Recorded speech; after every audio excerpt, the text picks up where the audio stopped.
This is Bandit, the Atari 8-bit podcast.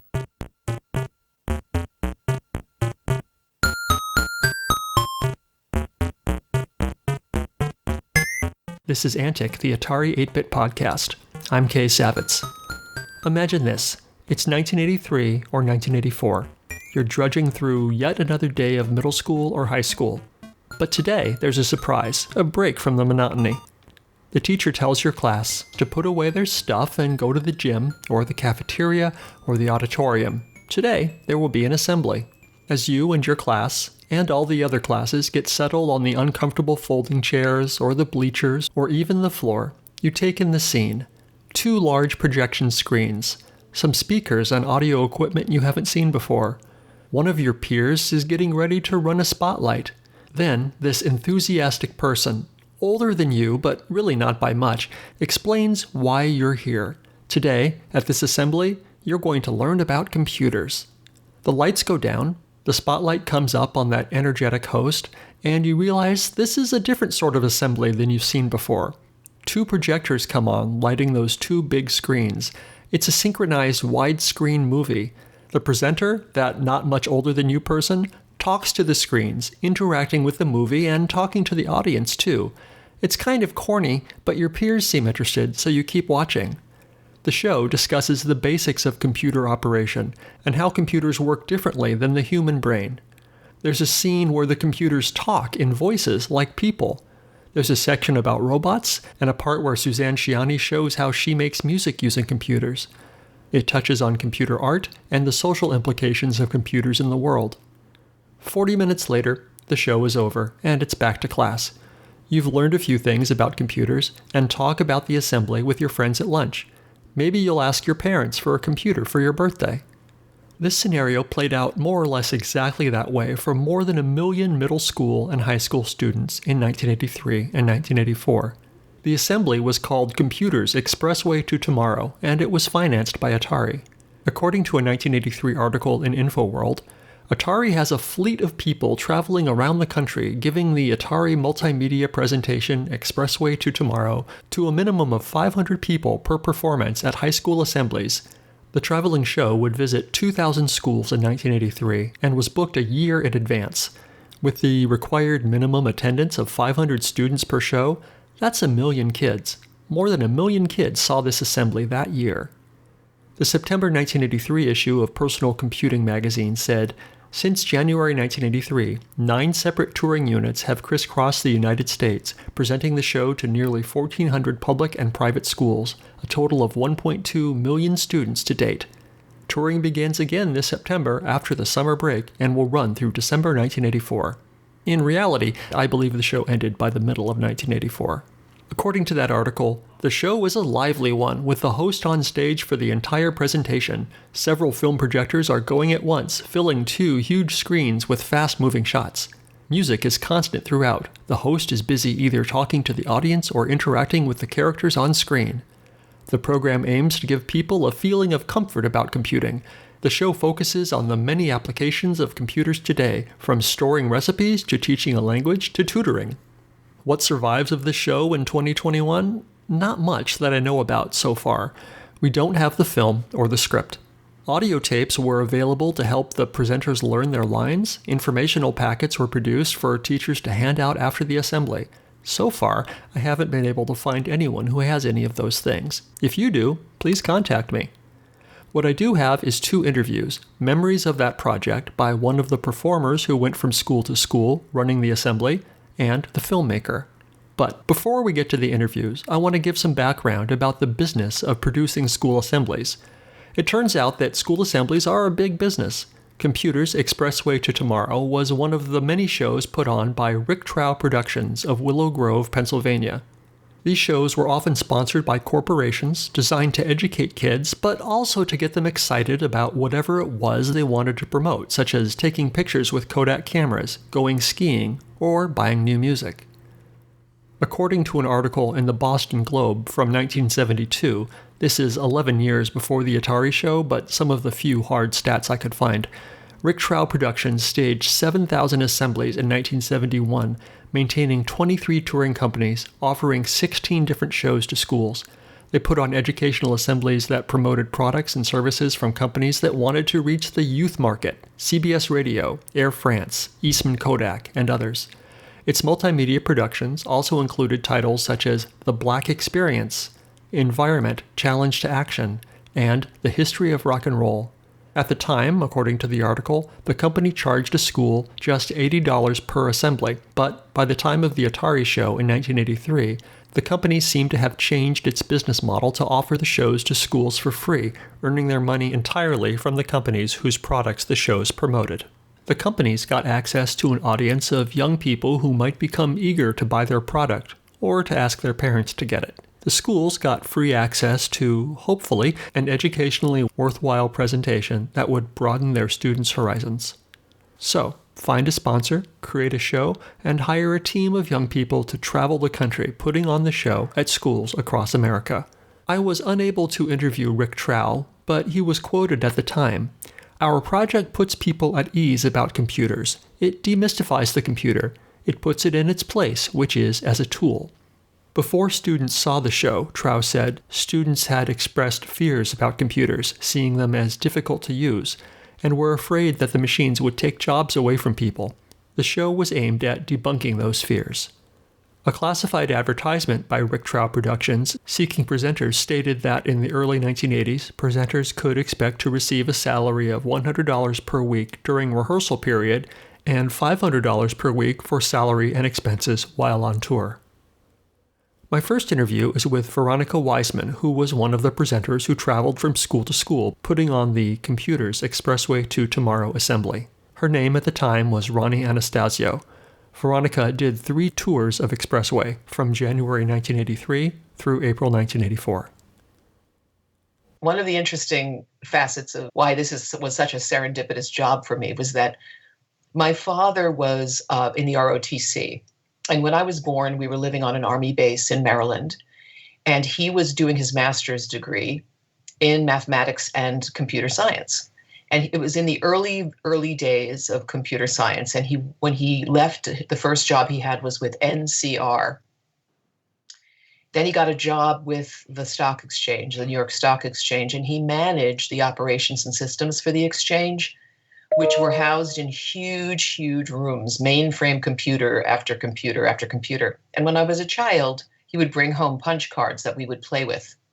And I recall having to go into the city to go to the dentist or do some such thing. We lived in New Jersey at the time. And I would visit my father at his offices, and we would walk through these mainframe rooms, and the noise was thunderous. And people were rushing around and dealing with punch cards, and there were piles and piles of pallets full of these punch cards, if you can imagine.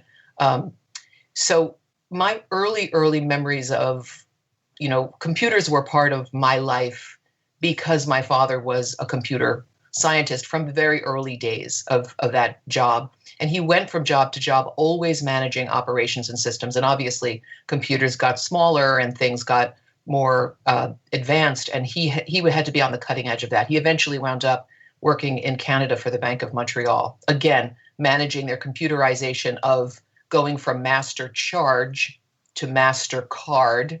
And so he was managing credit card operations and billing and stuff like that.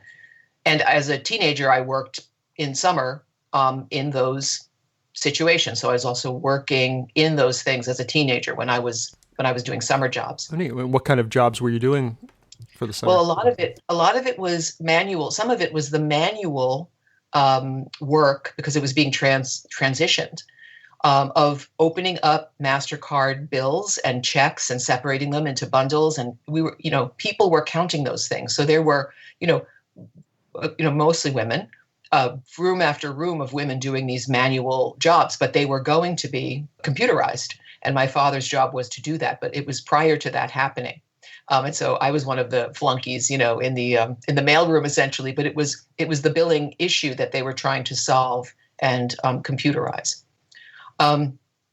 So yeah, my summer jobs it was a lot of, counting check bundles and using adding machines to do it.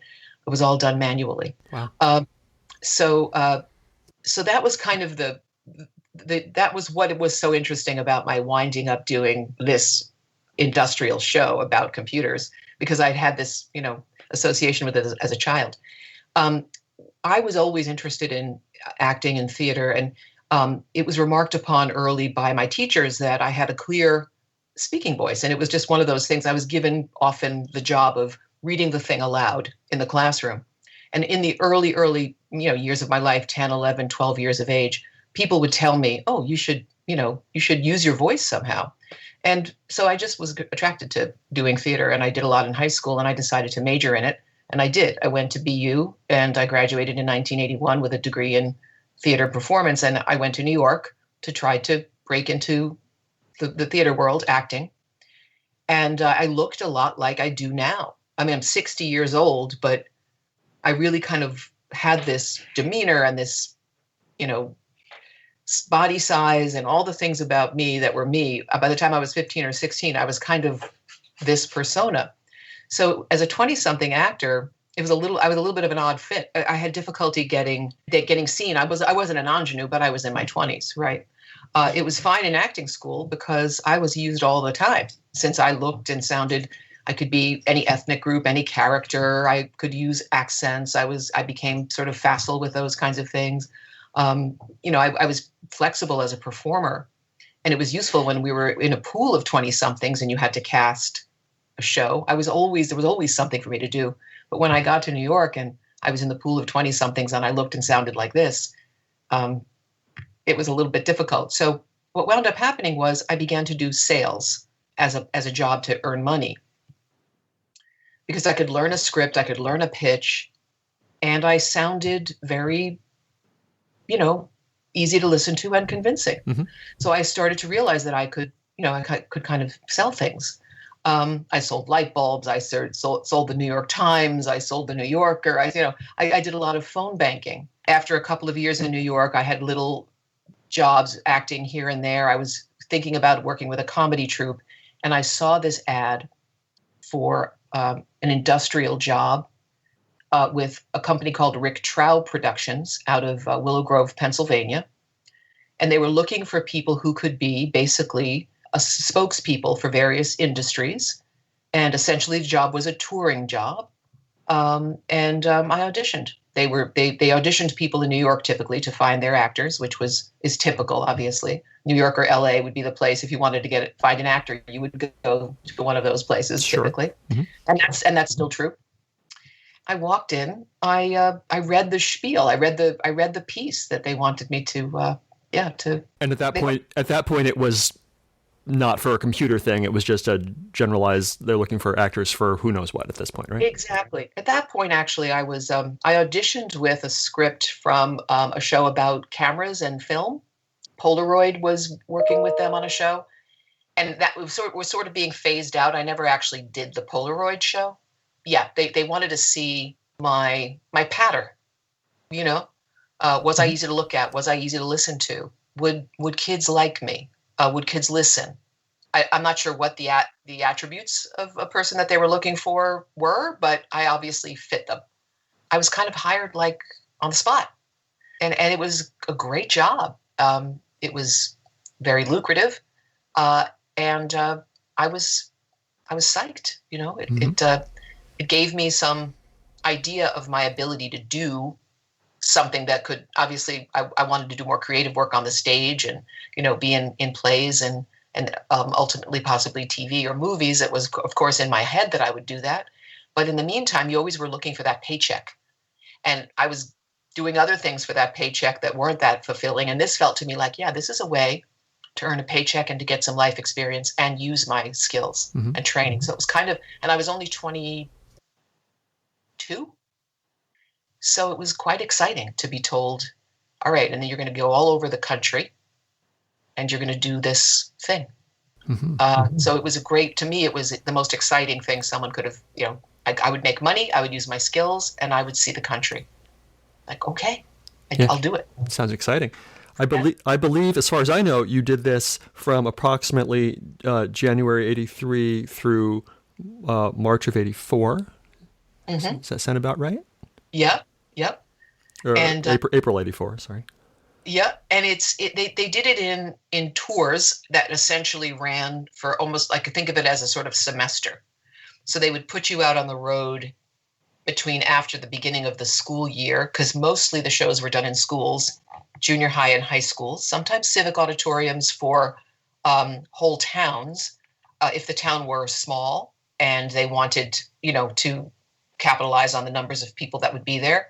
Because I believe the company was counting heads and was trying to demonstrate in terms of outcomes to the companies they were working for, how many people the show would reach. So obviously, if they were coming to a small municipality and they could do the show once and attract a lot of kids, it might be in more of a central location where other people would come. But typically, it was either the high school in the town or the middle school in the town where I would do the show. Did you do shows other than the Atari show for Rick Chow? I did. In the early days, I had kind of started in the late fall and early winter, and I did the ski show for a while. The Ski Association of America had hired them to do a show about skiing, and they typically did it as winter approached and through the early part of the winter. And so they had people also learn that show who were going to be going out on the road with the computer show. So sometimes I would be asked to do the ski show. And I don't really have a lot of deep memories of doing the show. I think I might have done it a handful of times. But then I quickly was one of the Atari spokespeople and did that pretty exclusively. So I'd like to know about the training for the Atari show. Did they give you a script? Just tell me how they taught you the show. What was so fascinating about this particular modality for giving information, for communication, was that there was only a single live performer for the show. And the structure of every single show that Rick Chow put together consisted of that live performer using two large projection screens on either side of them and learning their pitch, learning their lines, learning their story in synchrony with the film that was being shown. And always there was this sort of funny trompe d'oeil sort of effect where the film would be running and people would be looking on the screens. They would be looking at the live performer, and we would engage in a back and forth dialogue. And this was the hook that really got the kids staying focused on it, because you never knew when something would happen on one of the screens and the live performer would react. So this was what was really kind of fascinating about the structure of this sort of dynamic exchange. And it was also brilliant because you only had to pay one live performer and the rest of your actors were in the can, essentially. The training for it was interesting because there were several aspects of it, right? First, you had to know what to say and when to say it. And that was pure memorization and rehearsal with the screens, with the actors on the screens, the scripts. And we did that a lot with audio tape so that you get the timing. The other aspect was understanding how to set up the technical side of the production, because you had to break down and set up at every location. And so that meant that you had your sound system, your speakers, which were on, raised posts. You had these two large projection screens with curtains on the bottom. You had to make sure your projectors and your film was synced up and set up, because it was film on a spool at the time, right? And the projector was a distance behind the screen, and you had to line it up and focus it and so forth. Mm-hmm. And then you had to train one of the kids who was helping you set it up to run a spotlight. And because there were moments where you would disappear and the light would go off in the middle and the live performer would disappear, and you would want the kids to just watch the films. And you had to teach the kid who was running your spotlight for you to follow your cue to close the light out on you. And you would have to rehearse that prior to the kids coming in for the assembly. And there was a motion that you would make, and it would be basically like this: pull the spot out. And all of those aspects of the training were important to be able to know how to do before they sent you out on the road, because you had to know the script, you had to know the timing, you had to understand the technical side, how to set it up. You had to understand how to train a crew of kids to do it, take it up, tear it down. And you had to get your van packed by those kids in the order that it needed to be packed, because there was a very specific way that it needed to be packed up, very particular cases that were filled with foam that you would put your projectors into, and it was expensive and delicate stuff. And then you would have to drive to your next location and do it all again, and do that day after day after day, city after city after city, state after state after state. So, the person who was doing this show had to perform it, but also manage it, be the roadie. You were everything. And so that training it was about 3 weeks of pretty intense training before they could really send you out into a situation where they would watch you perform. And they kept us around Pennsylvania in the Willow Grove area and Pittsburgh and Philly for a while, giving us some one-to-one training and mentoring and watching us and coaching us to how to do it. And then when they judged you ready, they gave you your walking papers and set you up in a van and gave you your schedule and sent you out there, waved goodbye. Wow. So that must have been a little scary the first time. Like, here's your van filled with tech. Go. You're going to let's see, Texas, Indiana, Kansas, New York, New Jersey, Delaware, North Carolina, South Carolina, Florida, Alabama. Oh, trust me, Kay. I had to drive, and I was 22. I was given this van, and I was in Willow Grove, Pennsylvania, and I had to drive to Houston. And that's where I started. I was like, okay, all right, here I go. Bye, Mom. I know it was tremendous. But the incredible thing about it was that it was so wonderful in a way, because at that moment, at that time, if you think about your early 20s, I kind of can't think of something that would be cooler to be told that you could do. You're on your own, reinventing yourself, at every place you go, a new opportunity to meet and talk to people and have an impact on people and try out yourself on people. And, actors were perfect for that, because the whole thing about actors, I think, is that they want that approval, right? They want that love to come back to them. And this was key, because you wanted people to enjoy your performance and laugh and learn. And so, rather than a salesperson, obviously, an actor was a perfect person. So most of us would not have maybe known anything about computers at all, but it didn't matter. It didn't matter. I at the time I did the ski show, I maybe had skied a handful of times in my life and cross-country skied a few times, but I was there as the spokesperson for the Ski Association of America, right? And so you had to also be convincing of that. But you didn't go into this Atari thing cold. You knew some things about computers, clearly, from the NCR work.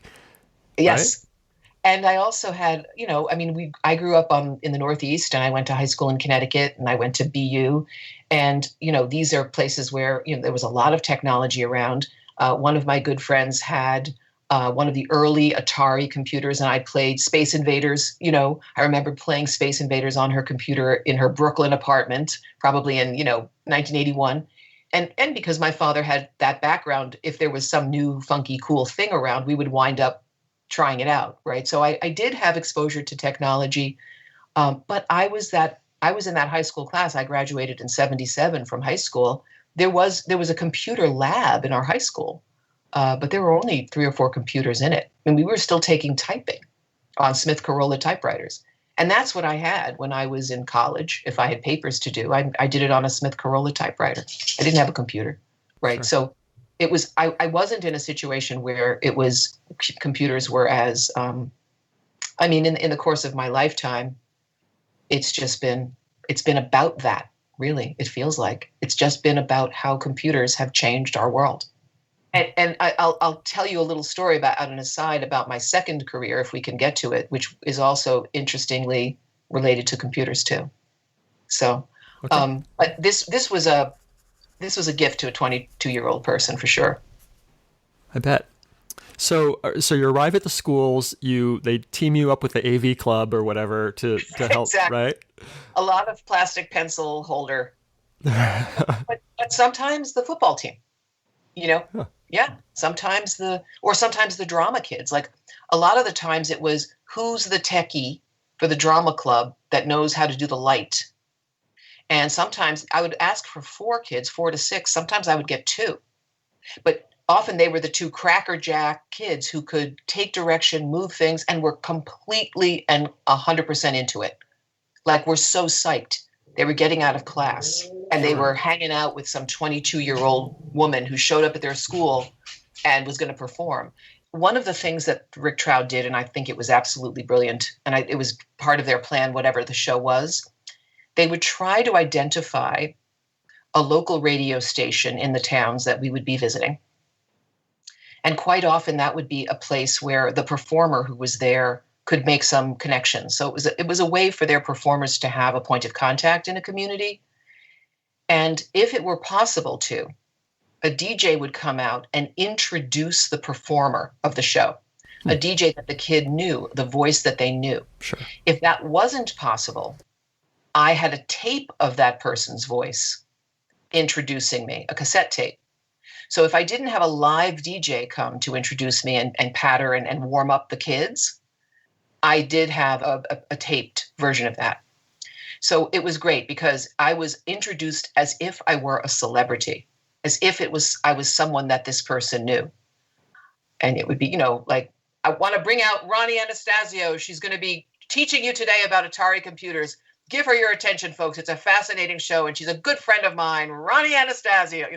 And so it was a buildup, So I could run out, and there was this, energy associated with my coming out, and in very short order, the way that the shows were designed, the tricks of talking to the actors on the screen and using the device of the spotlight going on and off.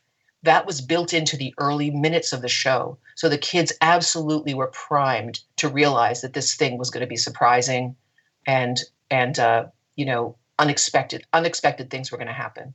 And therefore they held their attention. And it was typically a rousing experience for the kids. Often, and I think I've sent you the letters, some of the coolest things that they've ever seen, right? That they saw, they felt. It was very well thought of as a company, very good product, very high quality thing and it was given to the schools for free because the organizations that would work with Rick Trout to develop the shows obviously were doing it as promotional goals and teaching goals, and so schools wouldn't have to pay for it.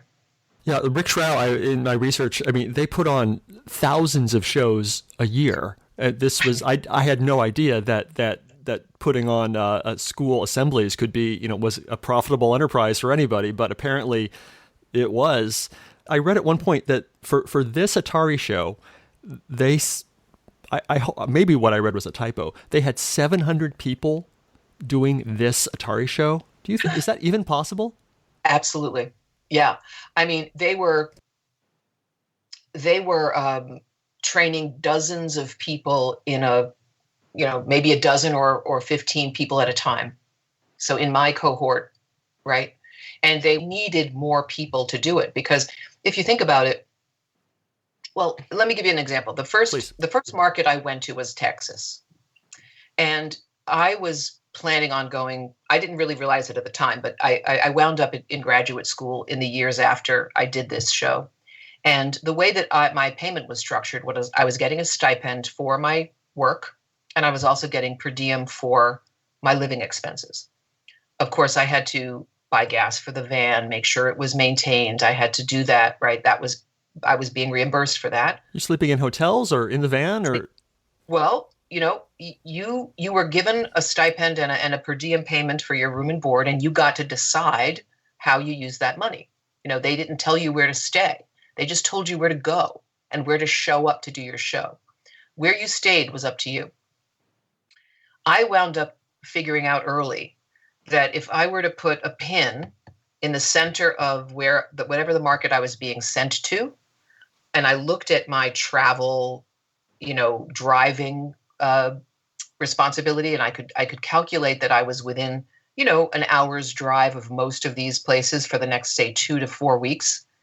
I would, to save money and to be as economical as possible, I would find a kind of motel on the outskirts of a safe-ish town and buy a weekly rate, right? And I did this in Texas when I was doing Dallas-Fort Worth. I think I stayed in Arlington, Texas. I just picked a central place, and I found one of these, You know it well, right? It's on the side of a highway. It's, a very, it's a single level. You walk in from the parking lot into your hotel, door. No efficiency, because that would be too expensive, but I would have a hot pot and I would eat many of my meals out, but I was also on the road a lot, so I was in my car eating sandwiches and so forth. So yeah, I would find the central location, and it was really economical, this weekly rate, and I was able to bank some of the per diem money as well because I wasn't overspending. And that's how I would do it. Every time I would move into another state, I would determine how long I would be there, and I would pick one location. I would never move. I would just find one place to kind of settle and call home and get to know.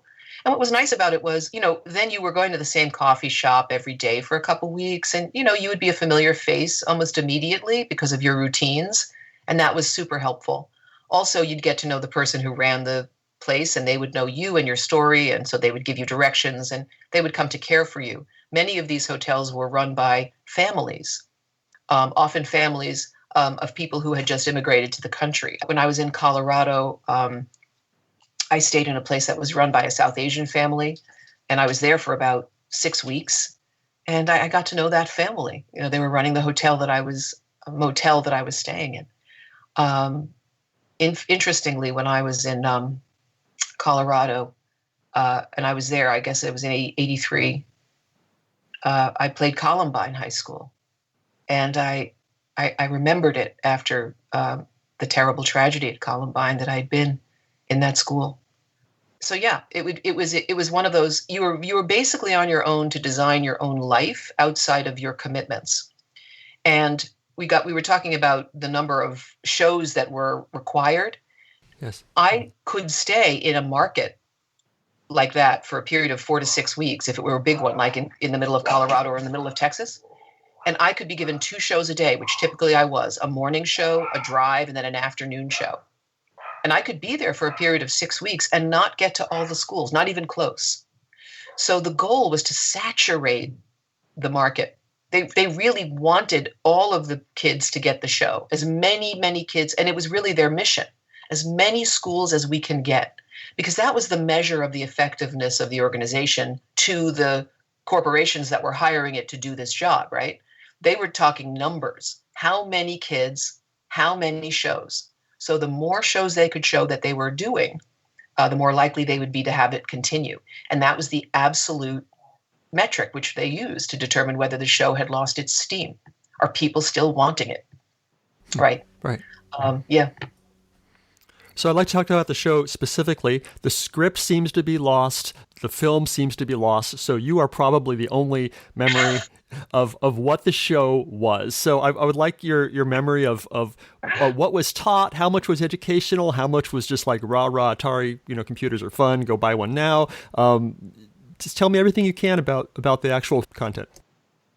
Well, it really was quite well done, I have to say. And I'm going to, not remember the script verbatim, but what I'll say to you is what the goal was at first was to unpack the components of the hardware to start with, and to make a description of the actual thing you were holding and looking at. So for the first time, maybe kids heard the term mouse.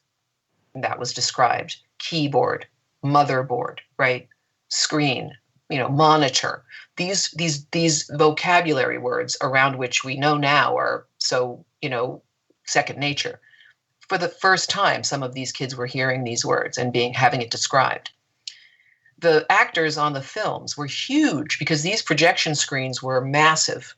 So they were 4 and 5 times as big as I was. And the computers and their hand holding the mouse and showing what happened was right in the face of the kids, right? We're showing you what this is. Then we talked about the inner working. They were shown the motherboard. They were shown what was inside. It was talked about.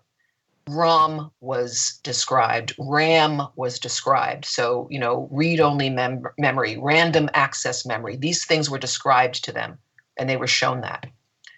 Then how the graphics were composed and the kinds of things you could do with a computer, the dynamic nature of those things was beginning, well, that seed was planted for the kids.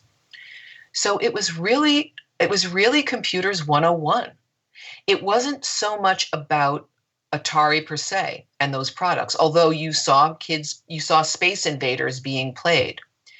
And then it was really an advertisement for what computers will do, how they will change our lives. The show was called Computers, Expressway to Tomorrow.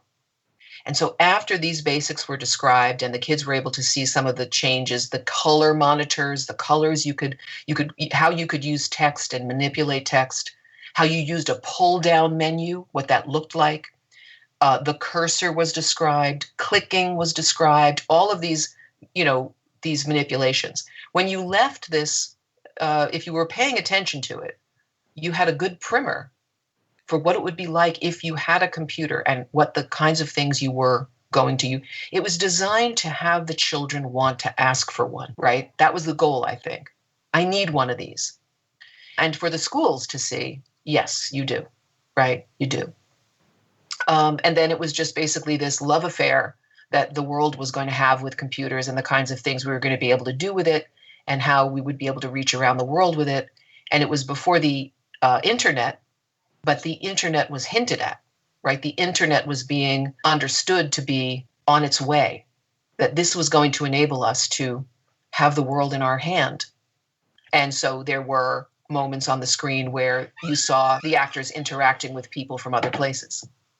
And it was understood that the computer was that mechanism that was going to connect you to the world. And you were left with this feeling of uplift about how great it was, how wonderful it was going to be. And, nothing about how we conducted ourselves in this show denied that reality, because it was like magic watching these reactions. And the more often you did the show and the more subtle your movement was and the more specific your timing was, it was kind of cool that the reactions would happen. The folks on the screen would call your attention to something. The spotlight would go on when I would start to speak, and it would go off when I would give that motion.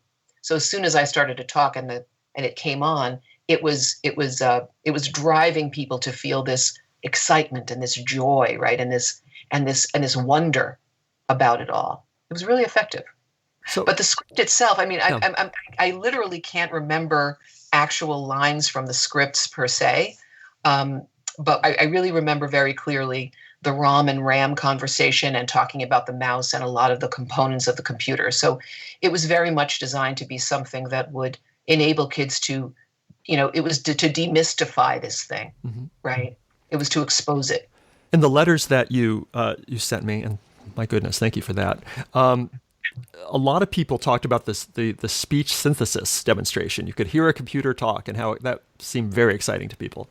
Yes. And in the early days of synthesized speech, I mean, if we were to hear that now, we would be shocked that anybody thought that was any good. But it does lead into, I mean, it's just an interesting aspect to the story of where this took me. But it was amazing, wasn't it? It was amazing that you could type something and then tell the computer to read it, and the computer would. Right? Sure.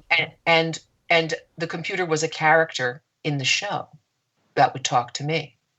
Right? Yeah. And that was freaky, right? And that in 1982, 83, right? That was pretty freaky, because remember, I took the show after I went west, and I came back from Texas, and I worked my way back west to New York. The next market I went to was south. So I went down to Florida and came back up. And on my way, passed through the Carolinas, Georgia, Alabama. And I played Selma High School in Selma, Alabama. And there were kids in that school that weren't wearing shoes, Kay. And I brought this show to a place of such, limited access. It had to be life-changing. It had to be. And when you think about some of those connections, right, some of the minds that might have enlivened, and supported, to believe in something fabulous, something fantastic. I don't want to wax poetic about it or anything, but some of the places that the show was brought, because there was no cost associated with it, anybody could invite us to go. In some of the places where we went, was never such a thing ever seen before. And that was super exciting to be able to do, right? And I think I want to believe that there were children in those markets who would see those things and think, I want to do that. That's something that has turned my head around. And it's really cool. So marketing, yes, and celebrating corporations and all that stuff. There was that awareness that you had, right? You're kind of in this like, you're sort of like a salesperson for the Atari Corporation. That's true. But the content was being delivered in a way that was completely open to anybody who invited you to be there. There was no condition. You just had to say yes. And that made it feel good. Yeah. Yeah. Any specific stories or memories about particular schools you were at or children you met or any particular thing jump out at you as reminiscences from that time? Well, I think the biggest takeaway for me was recognizing those disparities between schools that I would visit. Yeah. And ones that were really, really close together in geography, right? I might do a school in the afternoon that had every kind of advantage, and a school in the morning that I couldn't find an outlet that would work. I would travel with lots of extension cords and all sorts of things to be able to power up my tech. Sometimes it was really hard to not blow the fuses, and that would happen occasionally. So I think that for me, the kids, the most poignant moments was when I was able to come into a market and really be able to reach a kid who worked with the show, and who in a very short period of time, particularly the kids who would run the follow spot, when I would get there, I would go to the office and I would announce myself. And depending on the culture in the school, there was either a person who had invited me that was ready for me to be there, or people were confused. Sometimes people didn't know I was coming. Mm. And so there were these moments where I'd be like, no, I'm here, and I'm here to do the show. And I'm supposed to have 6 kids help me set it up on the stage. And there was sometimes a very desperate scramble to create the reality that they had forgotten about, right? Or someone had promised it and then they're on maternity leave or something, So sometimes these things would occur. But other times I was in Colorado, and Colorado is used to snow. They don't cancel school because of snow. And I would find myself having to go, the people in the office at Rick Trow Productions were looking at maps, and they were counting minutes. Yeah. And they were determining my schedule based on the distances. If I was on Long Island, though, right, and I had a show on one side of the island versus the other, what they didn't realize was there are no ways to get from one side to the other in a short distance of time. Sometimes the in-between time was this desperate, motoring, pedal to the metal to get to the next, middle school. But I think the most poignant moments were when the kids were delighted that this thing was being brought, and that they were absolutely and unbelievably thrilled by it. And in particular, there were places where it felt like, there wasn't a lot of happy moments. There wasn't a lot of extras that were being provided. There wasn't a lot of excitement. And I remember when I was a kid in school, there were these moments of doing these kinds of assemblies where guests would come. And I do remember those. I do. I do remember the guy with the jump rope and the yo-yo, right, that came to the, right? I remember the puppet show, the marionette show, knowing that I had been able to deliver something like that to kids who would normally not have been given something that was so unexpected and yet so fascinating and amazing, and that it might uplift them for days afterward, right, or longer, or inspire them to do something cool, even though it turned out to be a slog. Because you have to imagine, it's 5 days a week It's 2 shows a day. It's getting up early, getting your face on, putting your blazer on, getting into your van, driving to that school, getting there at 10 in the morning, and making sure. And sometimes you'd have to do 2 shows back to back. Kids would come in and out, right? So you'd wait. Sometimes on the toughest days, I would have to do 2 shows in each location. Wow. Right? So I'd have to do the thing 4 times in a day. And that was between 9 in the morning and 3 in the afternoon. So I would have to get this thing up, teach the kids, get them focused. And I had, an hour to do that. And then the kids would start coming in and it had to be set up and ready, right? Some days were pretty stressful. So it didn't feel like fun after, 18 months of doing it. But it would always wind up that there would be that moment where I would know that there was a kid that just was so happy to see me and had so much to tell me and was so sure that I could rely on him or her and was so ready to take it on and was so proud of themselves that they ran the follow spot and they were part of the show. They could live on that feeling of support and confidence for a long time. And so the interaction that I was able to have and the contact I was able to have with these kids was kind of an overall feeling. Occasionally there would be someone who I would worry about when I would leave, right? And sometimes I wasn't always welcome.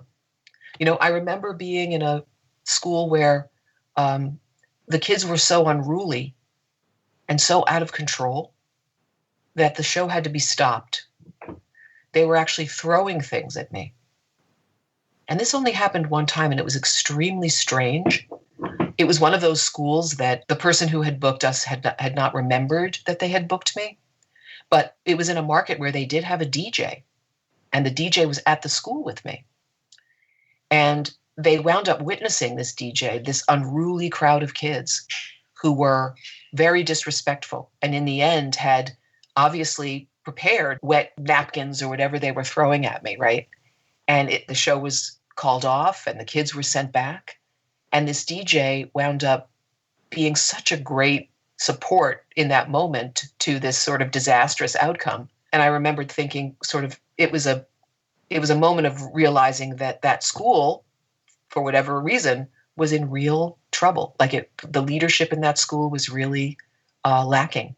And it's amazing to see the disparities within our school systems across the country in terms of those parameters. And this was not a school that was a disadvantaged place, right? In fact, I found pretty much that the least likely school, in your view, in terms of their sophistication or their access, or the equity, right? That factor that is so important and that is so lacking in our country in terms of our school systems. There is such a disparity, so much inequity. Very often, the place where you would feel that this information is going to be so new, so unfamiliar, those were the places that it was like a carnival. It felt like the best day ever, and it was amazing. So I have less individual memories of individual children, but more this feeling of knowing that the visitor from far away who comes in with something great has this magic in them. They really do. And I think if you're 10, 11, 12, or even, preteen, like a 13, 14, that's the sweet spot, I think, for some of this interaction, because the kids are not yet so sure that the adult doesn't know a lot. They're thinking maybe they still do. And they see someone who's not so much older than they are, maybe 10 years older. And that's a person that they want to be like and see themselves in. And so it was an important responsibility to be a model for listening, looking you in the eye and showing respect, because you were my crew, you were my gang. I was going to put this on your shoulders and you were going to make this happen for me.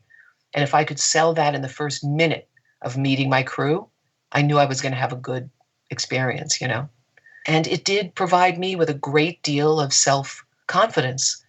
Obviously, you can imagine, after having done it for so long and having had those experiences, realizing, gee, I could talk to anybody. I could go anywhere, talk to anybody. Mm-hmm. And it was that, it afforded me that level of confidence in my own life. Right. So it was, I was touched and moved by kids in general. Wow. So this packet of letters, my goodness. Okay. I mean, this packet of letters you sent me, I didn't count them. I enjoyed reading. It's gotta be 200 letters maybe so I assume that the schools were encouraged to send a letter to Rick Trow Productions with numbers, with a summary and thank you and suggestions. And then the company forwarded them to you and then you kept them all these years. Yeah. Tell me about the letters, please. Well, here's the thing. It is a business. It was a business. It is a business. As you say, it was a lucrative business for Rick Trow Productions. The corporations were only going to continue to support the shows, pay for the shows, if they saw those numbers, if they saw those outcomes, right, those metrics. And one of the ways that Rick Trow wanted to show the companies they were working with and for that their shows were having an impact was to get these responses, to get these affirmations, right? So I would ask, as I left, I would have a form, basically, that would have an address, that would have a request. Thank you so much for having me here, you guys. I've loved being with you. And I would say goodbye. We would tear down the show. The person who had invited me would come backstage. Oh, Ronnie, thank you so much. This was amazing. And I would say, thank you, Mr. Jones. Do me a favor. If you really enjoyed it, would you please write to the company and tell them how much you enjoyed it? And let them know that you were grateful, because we'll definitely come back. This was a free show. Yeah, we'll come back. Here's what you can do to help by saying so. So it was a formula, right? Those letters were not completely an organic, reaction to the show. Not right? unsolicited, right? Exactly. I was basically asking them to write a letter, But that said, not everybody did. It often people wouldn't. I mean, I don't know what the percentage was of people that followed up, but you know how it is with a thank you note. Like, not everybody's going to do it. So that was representative. And I didn't send you all the letters because I didn't want to do that to you. That I have, they were copies. But we would get periodically, we would get these letters on the road along with our instructions, other things that we would need in information. I didn't send you like the memos that I would get, but we would get memos with instructions. And, one time I drove my van into a car wash attached to a gas station. I was going to ask you to that. Was it actually mentioned in one of the newsletters you did send me? So I did send you that newsletter. It was just like, it said, Ronnie, make sure that you can fit a van into your car wash before you drive it in. What happened there? Oh my God, because we were responsible for maintaining the van. And of course we had to get it washed. And so I had this brilliant idea. Oh, this is a car wash. After you fill up, you get a free car wash. This is great. And so I did it. I filled up and I went into the car wash. And suddenly I realized that the van was stuck and I was being whomped back and forth. I didn't total it, but it was like I drove it out and I was like squished. It was horrible. It was like a nightmare. I was being manhandled by a car wash. It was horrible. I had probably had nightmares about it afterward, but they were so wonderful. The thing was, you know what? That was part of the deal. They knew that the vans would get dinged and the insurance covered it, and I just got a new van. They just sent a new van down, all equipped, and that was the nature of the beast, and that's how it was responded to. It was like, come on, Ronnie, no more car washes that are for, compact cars. And that was the sort of thing because that was the way they kept us, going. And there were no iPhones. There was no way to communicate. There was no Skype. There was no video. Kay, I would get snail mail from the company in the markets that I would go to, right? They would want to know where I was and they would send it to a location when I told them I had landed somewhere. And I would get these packets, these envelopes filled with these thank you notes and my memos. That's how they arrived. They were mimeographed or whatever. Like they weren't even, it doesn't look like all of them were actually even printed on a computer sometimes. It was that blue stuff, it's craziness. Xerox or whatever. That's where we were at. We were doing this computer show, but it was a way to lift your morale though, right? It was like getting letters from home. And it was wonderful to receive the notes and to be sent them when we were on the road and to read back and to recall the markets that you had visited and the people that had been helpful. I remember locking my keys in the van when I was in a school. I think it was in Maryland. It was a Catholic school, and it was taught by a bunch of nuns, and there was a convent next to the school. And I had dinner with the nuns in the convent, waiting for AAA, because Mother Superior had a AAA card, and she called AAA for me, and they came, and Jimmy'd open the door. But, hours were going to go by, and it was a winter night, and it was hot, it was dark, and I was brought into the convent, and I was allowed to have tea and cake and sit there with the nuns while we waited, and being able to recall some of those kinds of events. And a lot of people mention the performer in the letter, and it's because the force of nature that it sort of feels like it is when the performer arrives and starts whipping people into shape. The relationship, you can tell from the letters, the relationship is formed in 2 hours. That's a 2-hour relationship I have with a place. And they say, thank you for Ronnie for coming. We loved Ronnie. We loved her. And it was because of this need that we had to depend on one another. And they knew I needed them. And they wound up, kind of, their gratitude was clear. And so you see in the letters, it's funny, I don't know those people at all. And it's just a matter of a couple of hours that we were together, but they had that reaction. It gives you a little sense of why the show meant so much to people and how it meant so much. Often, my favorites are the ones where the kids are quoted and they're quoting lines from the show. I never knew that about that. Now I understand what RAM is, and it's like, it's awesome, Yeah. It's awesome. The future geeks of tomorrow, Yes, indeed. You inspired some of them, for sure. I did one other interview with J. Charles Starrin, who helped make the movie that you played against. And he said that in some of the shows, they were sent out with two people, typically a man and a woman, to do the shows. Was that? And he said sometimes it led to canoodling and problems and things. Are you? I just want some verification. Because you said they always went out single people by themselves. So was it always singles? Was it sometimes two people? Do you know? I never had a partner. It was not, my show was not scripted for another voice. As far as I knew, I learned a script for a solo performer. Occasionally you would cross paths with other people on the road, because remember, we're doing lots of shows and some markets are huge. Yeah. So sometimes it would be more than one person, in a market, but typically I wasn't that close to other people. There was a little bit of cohabitating during the training period where, it would be like being in a bubble with, 15 other people for 3 weeks. So there were some, moments of happiness amongst the group, shall we say.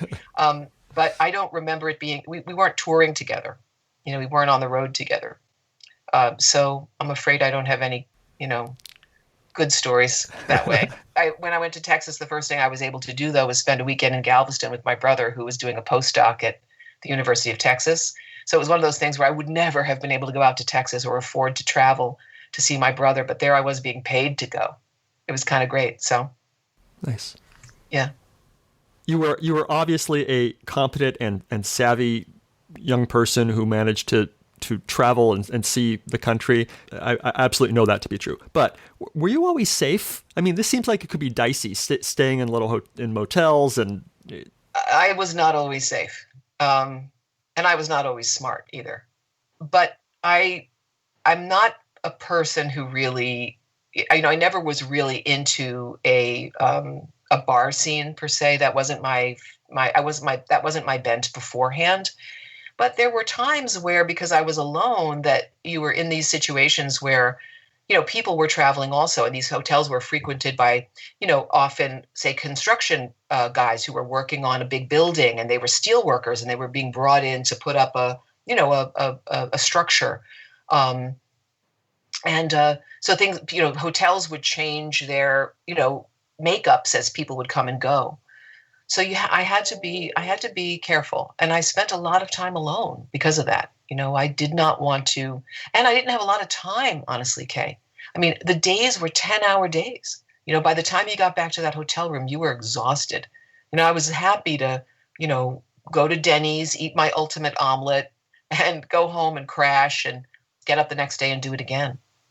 So I would work hard to find people that I could connect to on the weekends that I knew, or people who knew people I could get to know, go to the zoo with them or do something like that. I tended not to do a lot of nightlife for that reason. I'm a 22-year-old young woman, you know.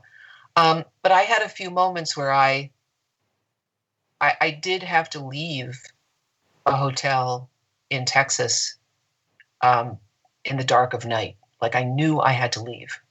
I knew I could not be there in the morning because I was afraid that an encounter with someone that had not gone well, and nothing, thank goodness, of any great seriousness happened, but I did feel threatened. So there was one feeling, one time where I had to escape, and I had to.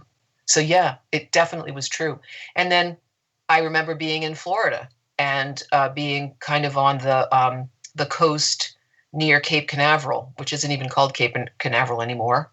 And it was around spring break, and it was extremely crowded and volatile and lots of party kids around. And there were times where I'd be in my hotel room and there would be knocking at the door, right? And people would have seen me coming and going and making presumptions about what I was doing there. And so, yeah, there were times when I was like, bar the door, call the front desk. You know, there were those moments where I needed to make sure that I was safe. But one of the things that was really clear to me as I went along, and I mentioned this earlier with respect to the families who ran motels, they could become your family. Like, if they knew you and you knew them, you could select a place that, even if it was on the wrong side of the tracks, so to speak, right? It was still a safe place to be. And I became good at knowing where those were and who those folks were. And very often they were family oriented. You know, their kids were at the front desk, sometimes because their children knew English and they couldn't quite use English as proficiently. And so their children would interact with me and give me instructions. And sometimes you'd find these situations, and those were the best ones, where you knew that this family was, you know, going to make sure that their clients, their residents, were satisfied and safe. And so, you know, if you found the right location, even though it wasn't necessarily home, someone was helping you make it home. But it was, you know, it was selecting the right location, you know, and I became kind of good at knowing where it felt safe. But yeah, I mean, you're meat on the hoof when you're in your early 20s and you're a woman and you're out doing that thing.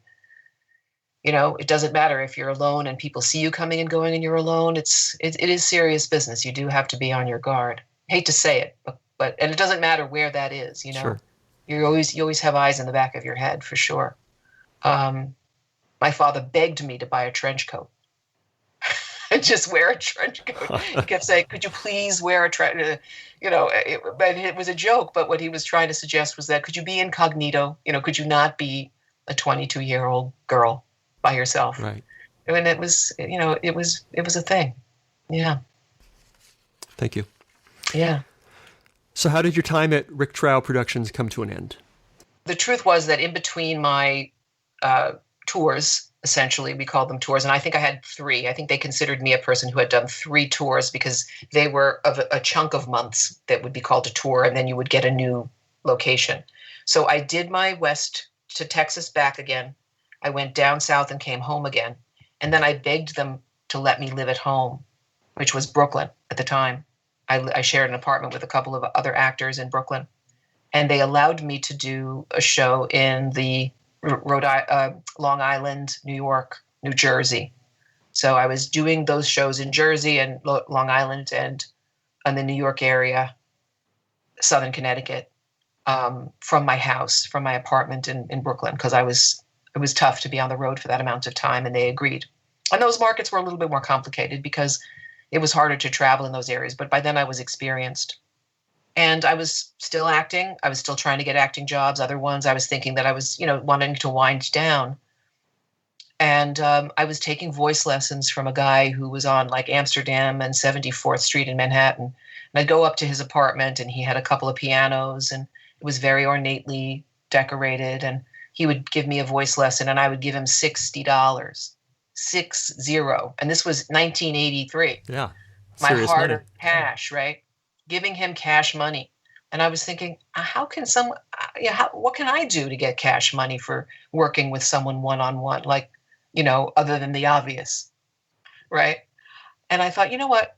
I got to get another skill. Like this talking to people thing and this acting thing, that's a great thing to know how to do, but I've got to have a marketable skill that I don't have to be on the road exhausting myself. And by then I had put by a bunch of money, and I thought, I'll go back to school. And I thought, I'm going to be a voice coach for actors, because I've got this voice that people think is easy to listen to. So they're going to believe me if I tell them I can help them speak. They'll know it's legit. But I need a credential. And I looked into it, and I discovered that just recently, in that time frame around the early mid-1980s, the American Association, Speech and Hearing Association, had just changed their rules and would not allow a voice therapist to have, or a speech pathologist to have a license unless they had a master's degree. They had to have one. You couldn't just do some sort of training or you needed a master's degree. Now, people who did not have a master's degree who were working as speech pathologists could be grandfathered in to get a license. But from that moment when I had discovered that I wanted to do this thing, I had to have a master's degree. And of course, as an undergraduate performance major at BU, there was nothing that they would accept as being, part of that credential. So what I knew was that I would have to do basically a second bachelor's degree to take those prerequisite courses to get into graduate school. I decided I would do it. And I had the money because I had saved it on the road. So my parents lived in Massachusetts at the time, and I could get in-state tuition. And UMass, university system, UMass was a great school and had a wonderful reputation for its allied health department and its speech language pathology in particular. And so I thought, all right, I'm going to move out to Western Massachusetts, and I'm going to take the prerequisite courses and try to get into the graduate school at UMass. And that's what happened. I went up there, I got a waitressing job and took a small apartment in Holyoke, Massachusetts, the arson capital of the world, unfortunately. And, I scraped soot off my car for a few years, but wound up loving Holyoke a lot and lived up in that area and did 2 years of prerequisite courses because I had to go part-time. I worked because I didn't want to deplete my entire savings. And then I managed by some miracle to get into the graduate program. And here's where the story takes an interesting loop back to computers. I thought that I wanted to be an acting coach and a voice coach for actors and singers. That was the reason I was getting this degree. But I also, as a graduate student, you're always offered stipends for internships and traineeships and other things. Professors obviously write grants, and they need trainees, they need graduate students. And I wound up being offered an opportunity to be a graduate trainee on a grant for augmentative and alternative communication. So there we were learning how to do voice coaching and vocal training and articulation training and dialect coaching. And one of the professors there decided to write a grant to learn how to use technology to assist communication. And I needed the money. So I said, well, yeah, I'll be an augmentative trainee. Like, you're going to pay for some of my coursework and give me a stipend? And what it turned out to be was the guys at the cutting edge of the field from Children's Hospital in Boston were our teachers. A man named Howard Shane, who had actually gone to UMass and then started this augmentative communication clinic at Children's Hospital Boston. He and his close associate, John Costello, were our teachers. And there was only two of us, two trainees. And so these guys would come from Boston to UMass and sit in a room with us and teach us what was going on with technology and communication. And we learned and met people living in Western Mass who were physically disabled, couldn't speak, but were using computers to communicate in the most rudimentary way you can imagine. Again, huge things that would be on, posts on in front of their wheelchairs with a switch attached to their head that they would manipulate, right? And row and column kind of, action that they would be taught how to locate an item. It was the most rudimentary kind of way to generate speech out of a computer. It would be pre-programmed, but they would have to go retrieve it. And if you can't use a keyboard and you can't say anything, you're using a limb or body part that can use a switch to either, or you had a head switch with like a unicorn where you'd actually have a keyboard with a screen on it so that you could, find the keys. These were the clients that we were working with to try to teach them how to use computers to generate speech. And I was hooked. I spent a few months working with these folks, and I realized that I had the gift of, because of my acting training, being able to read their responses and understand some of their nonverbal communication, eye gaze, other things, to help me understand what they wanted to say. Because the trick was to figure out, what does this person want to be able to talk about? That's what needs to be, encoded into this machine that they can then retrieve. So it was a relationship building task first, to figure out the environments and people that this person wanted to communicate with and for, what was important to them, and then make sure that content was in their device and teach them how to retrieve it to build the relationships. And in the early exposures I had to some of these folks, it turned out I was good at that. I was good at reading those responses, and it was because of my acting training. Like, I'm looking at you and I'm seeing your facial expression, and I kind of understand where you're coming from right now. And I would make guesses, and my guesses were right a lot of the time. And I learned to interact with people who had had strokes and who no longer could speak, and helped devise programs around which they could return to their professions. I worked with a woman who had been a silversmith, who'd had a stroke and was now paralyzed on one side and couldn't speak anymore. And to help her work with her collaborator to get back into her silversmith studio and get back to creating art. And these things were so powerful to me.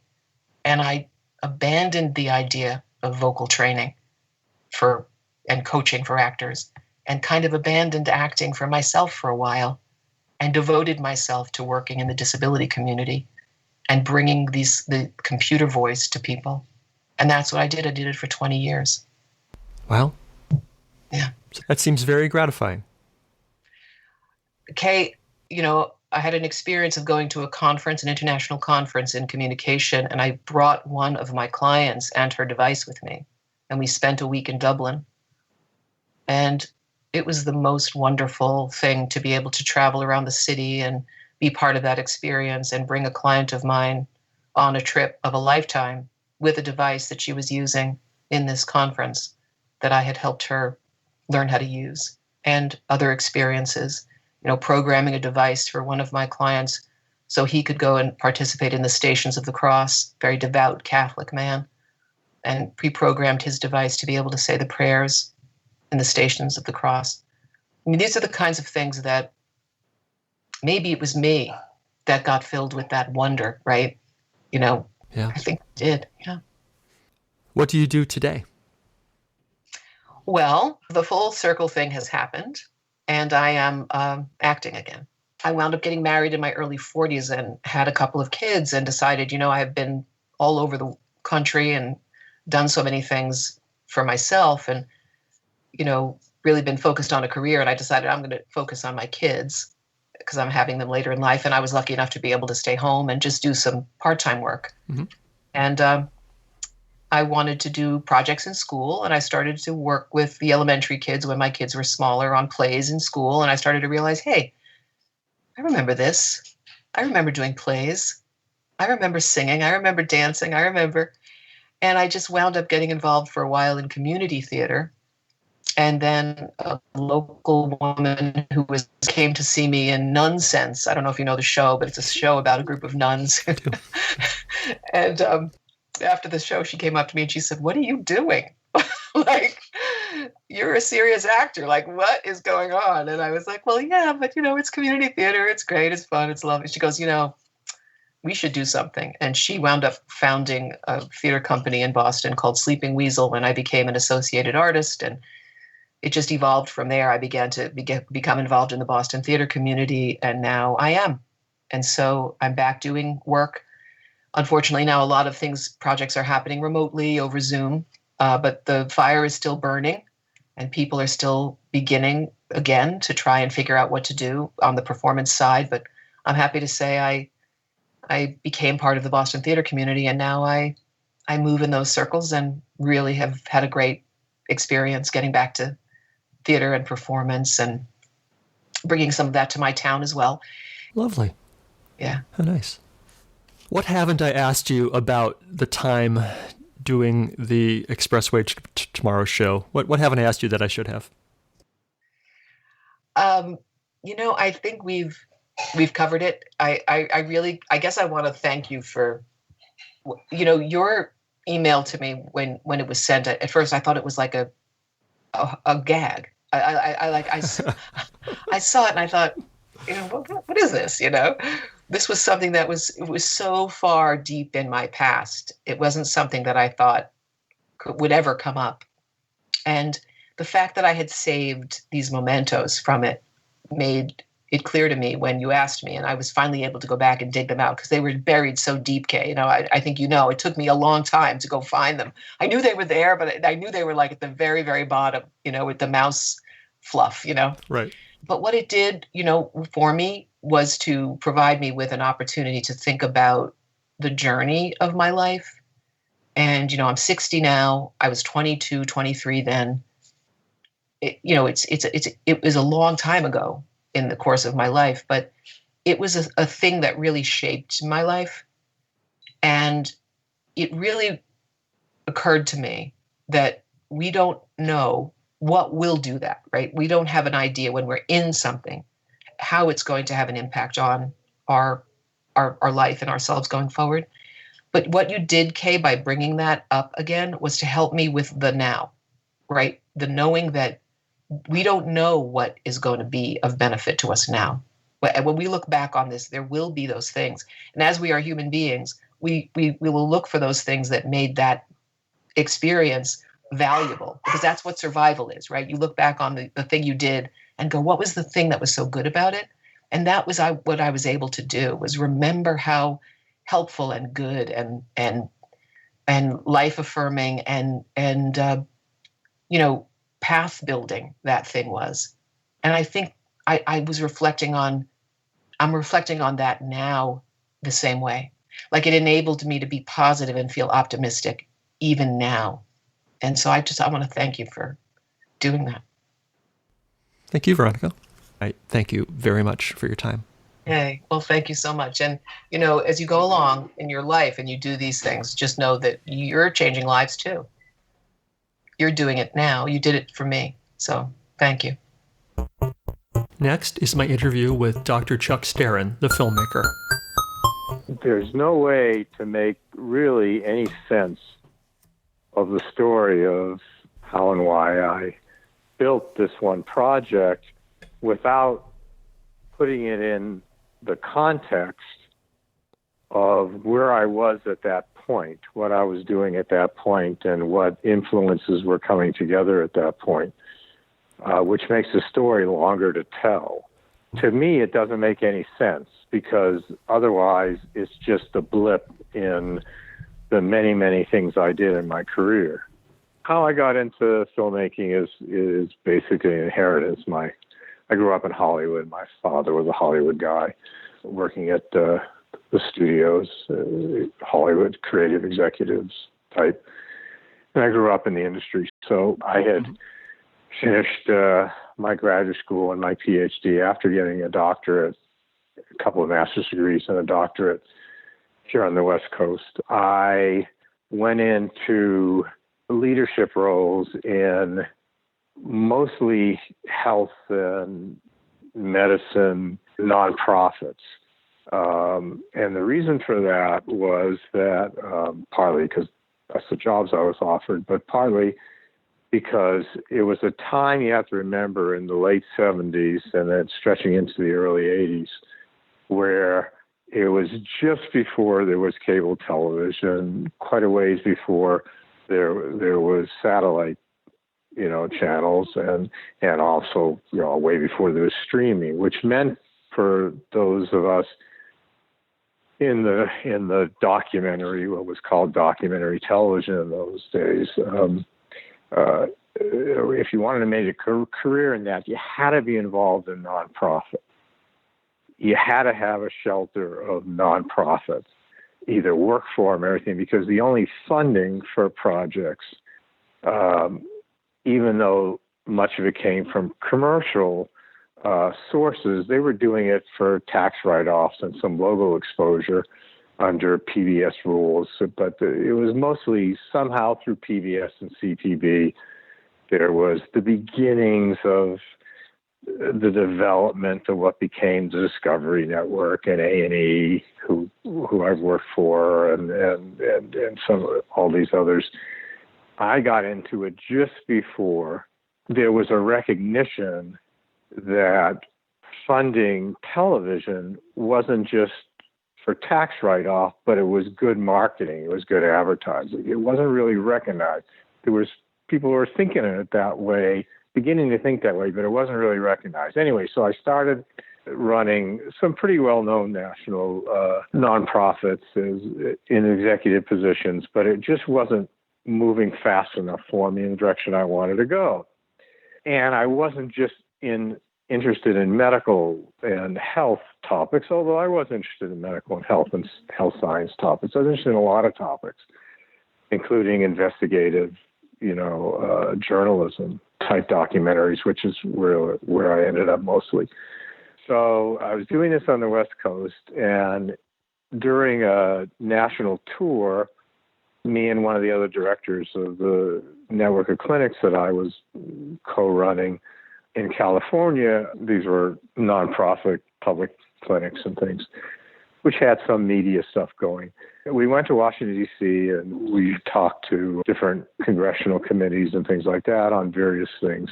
I was given some advice. I kept hearing that if I really wanted a jump start, I wasn't going to be able to do it on the West Coast, and I wasn't going to be able to do it in just health and health sciences. I really needed to get to Washington, D.C. So I relocated to Washington, D.C.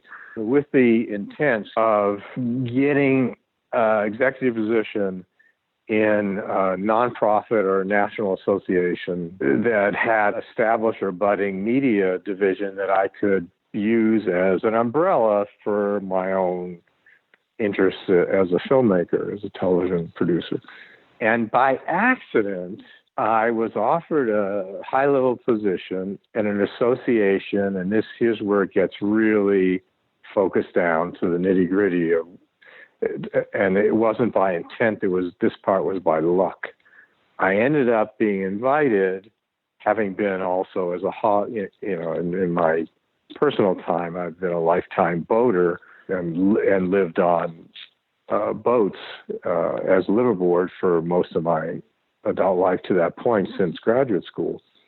I was offered a high-level position as one of the managers of the Boat Owners Association of the U.S., which was a association in quotes.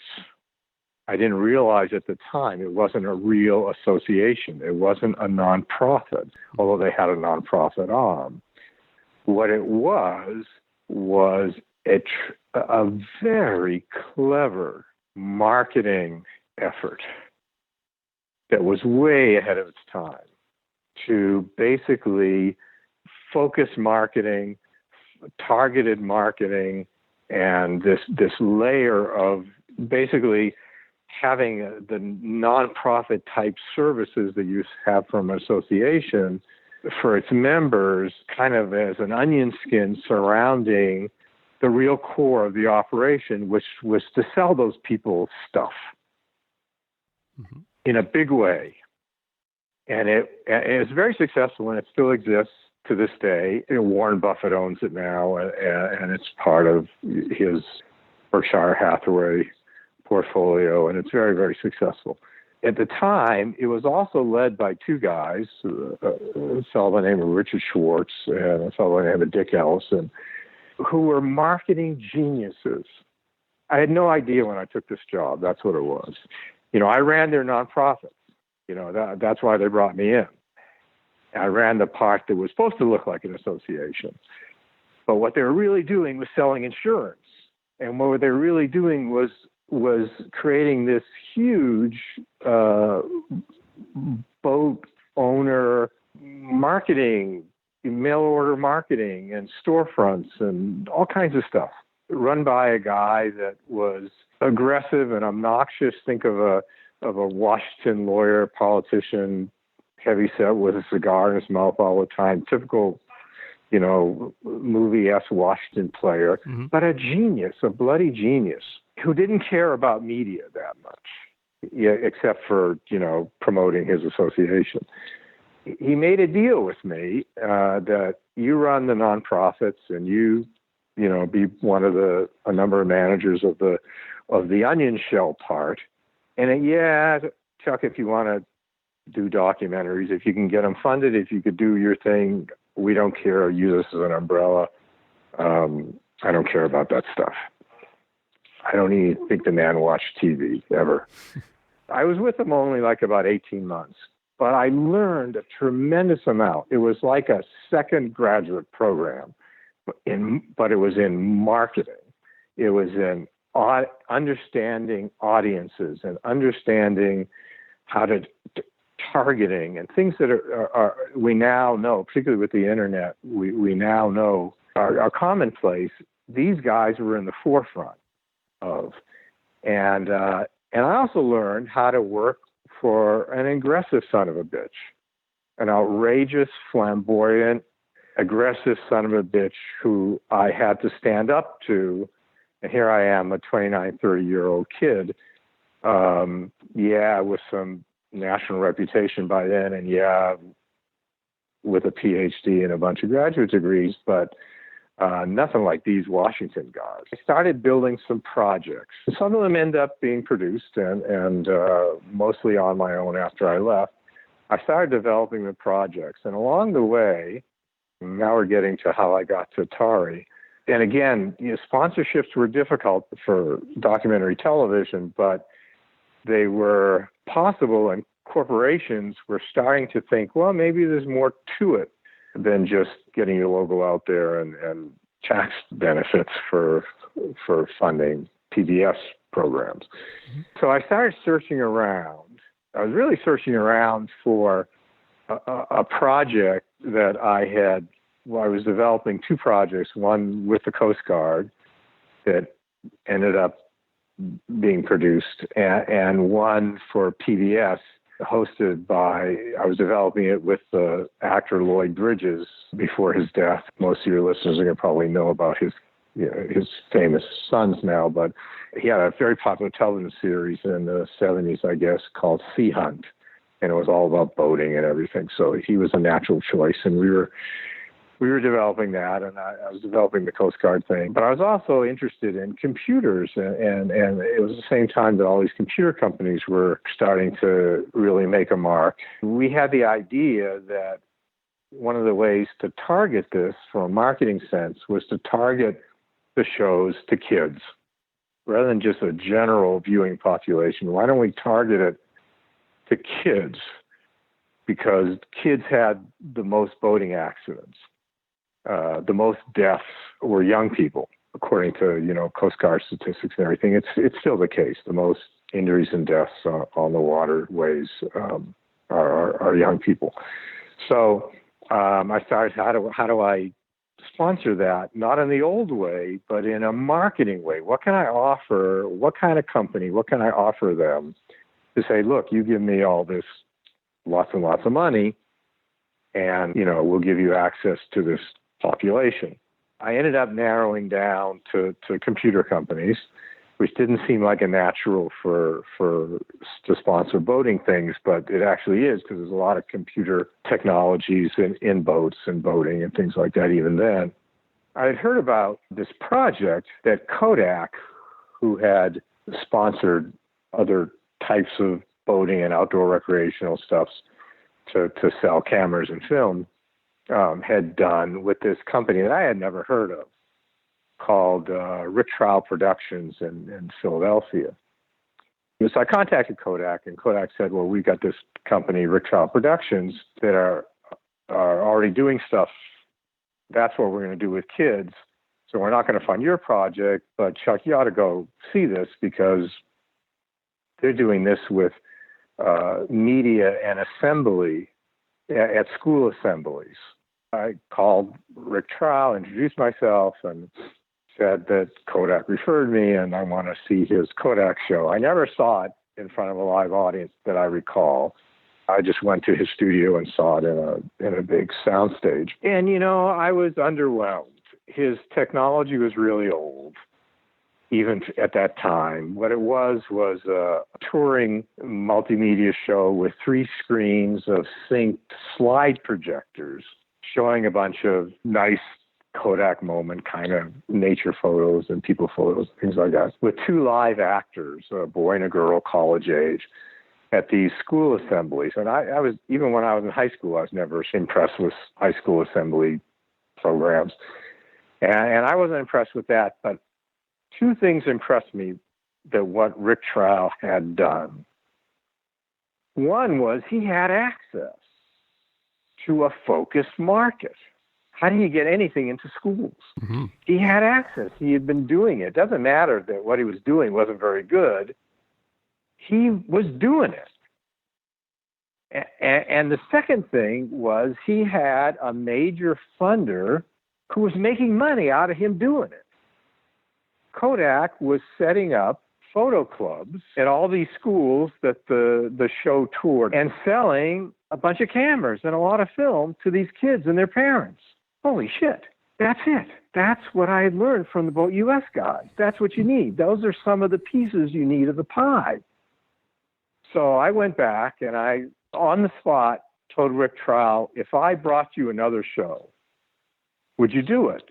And you wouldn't have to fund it. You wouldn't have to raise the money. I would develop it. I would help you produce it. You tour it. And at that point, I kind of knew it couldn't be directly boating. I said, I don't know what the topic's going to be, but I'll get back to you. And he tentatively agreed. I went back to Washington and started noodling around. I pretty quickly figured out it had to have something to do with computers.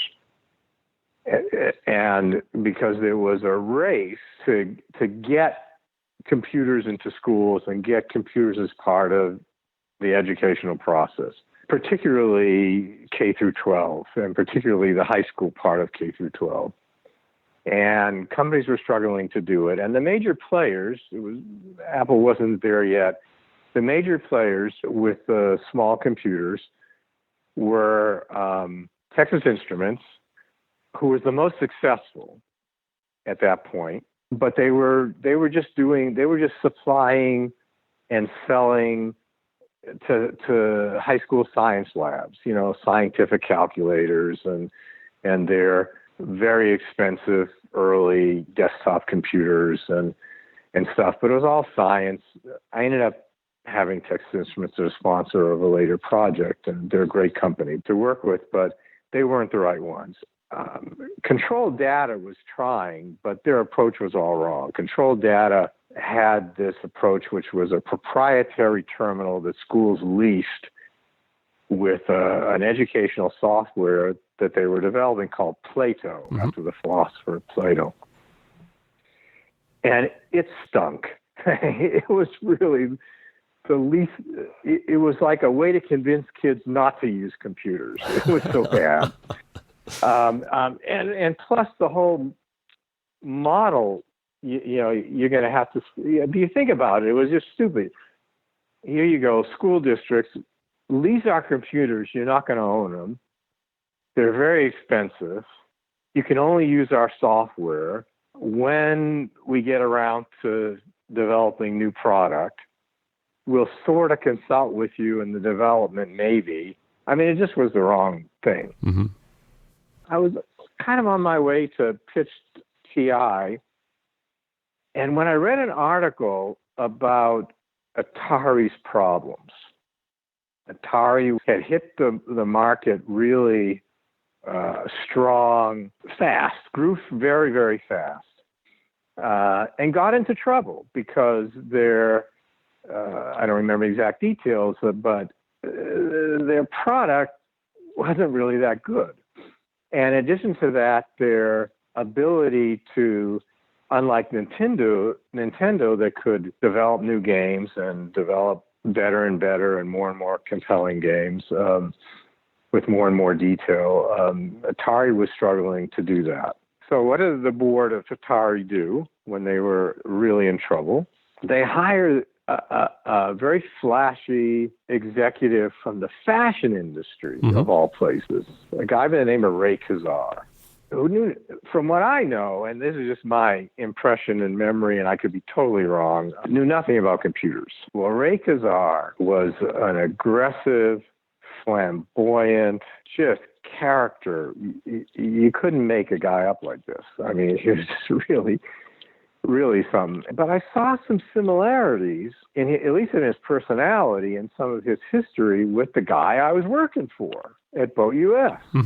Different kind of character, different kind of flamboyance. But hell, marketing, flamboyant guy, maybe I can talk to this guy. So I'm an aggressive young guy, and I got him on the phone through all his gatekeepers and told him, I got a way for you to market. I read that you're trying to make Atari consumer products more than just games, and I've got a way to, if you're going to do that, to get into a focus market. And I told him about what I was doing and who was I doing it with. And he says, this is very interesting, send me a proposal. Well, first he tries to blow me off, but then he eventually. And so I spent like 3 days that I recall, 24 hours a day with a couple of assistants putting together this detailed pitch for a Rick Trial produced touring thing where Atari could set up computer clubs in high schools and sell, and that would be a rationale for them to get the parents to want to spend the money on home computers because it won't be just games, yada, yada. So a couple of weeks later, I get a call from his assistant, say, fly out here. Ray wants to meet you. So we go out there. We get let into a big conference room. And at the end of the conference room was this 8-foot Pac-Man, 3D Pac-Man. And after waiting for maybe a half hour in this conference room, Ray Kazar comes out of the mouth of Pac-Man. It's like pukes him out.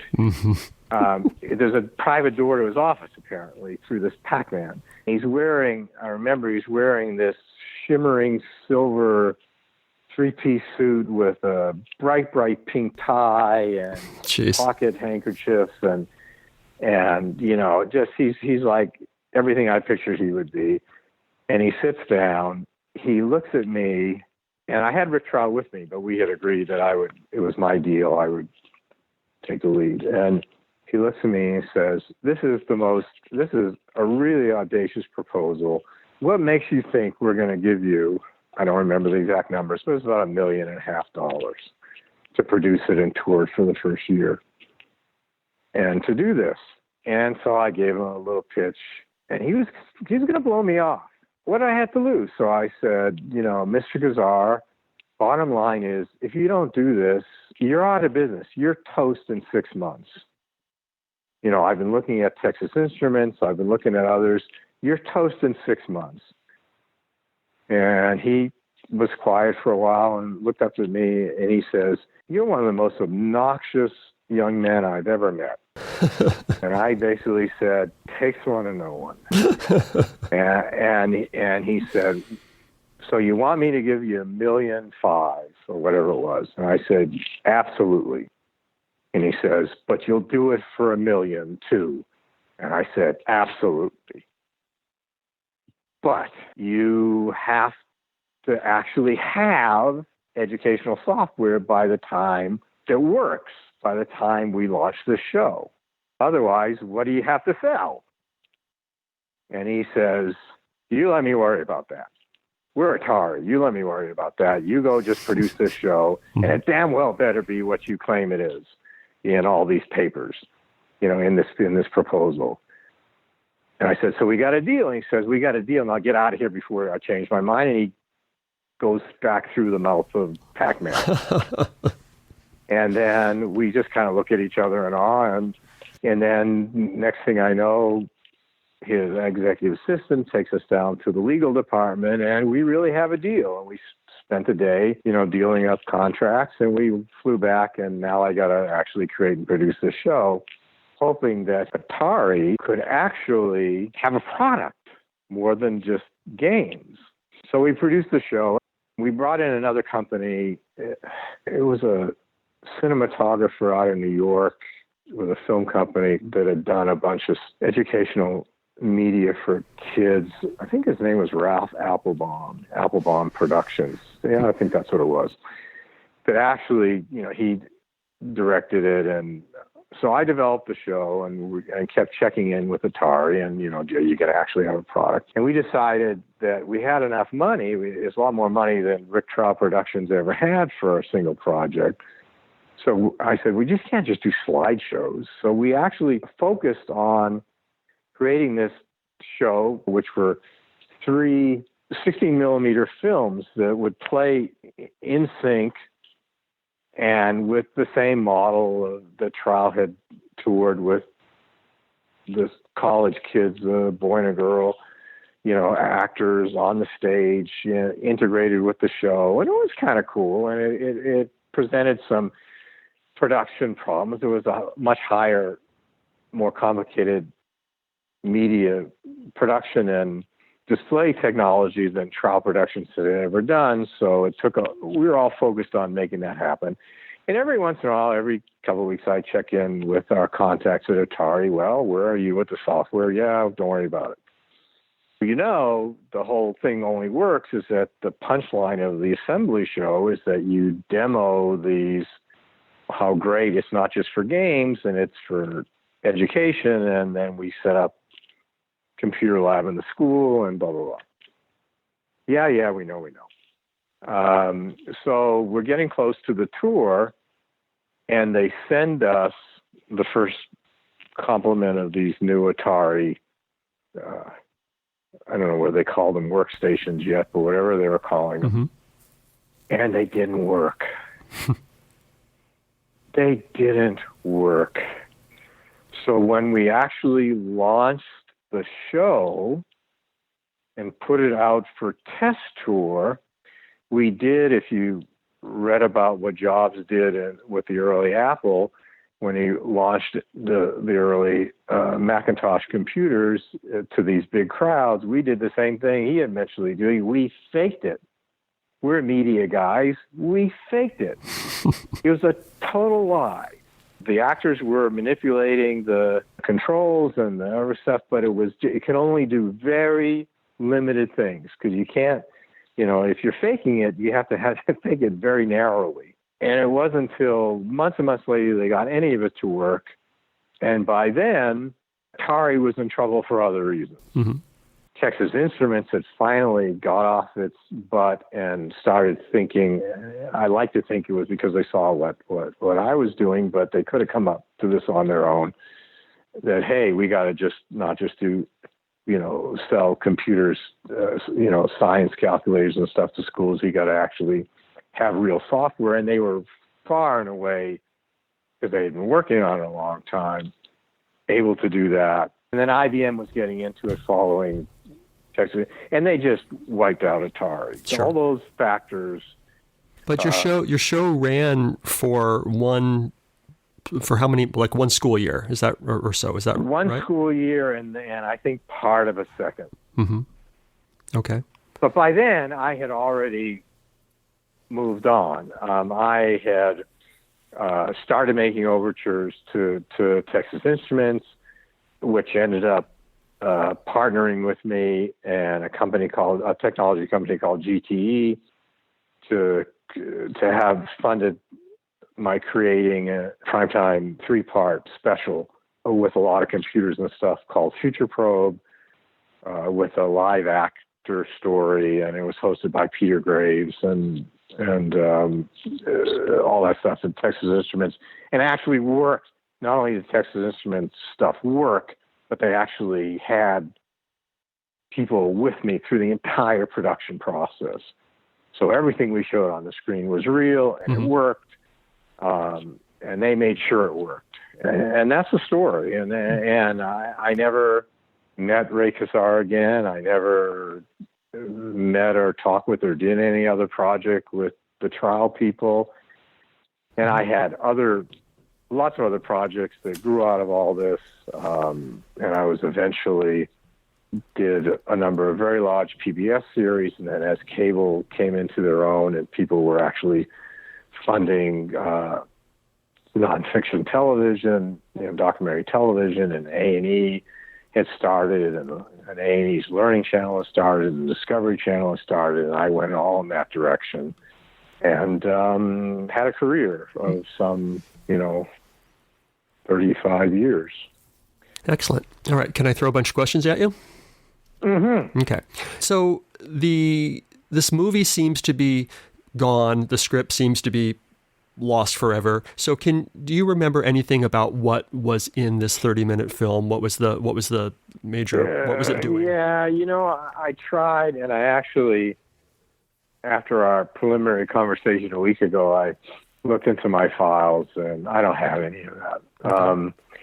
It was basically showing the kids how computers were entering all aspects of their lives in the near to moderate future, from education to entertainment to police and first responder stuff with computers in their vehicles. I remember that scene, those scenes particularly, because I almost got killed on location. We were shooting a scene with the earliest Arlington, just outside of D.C., police department was an early adapter of computers in patrol cars.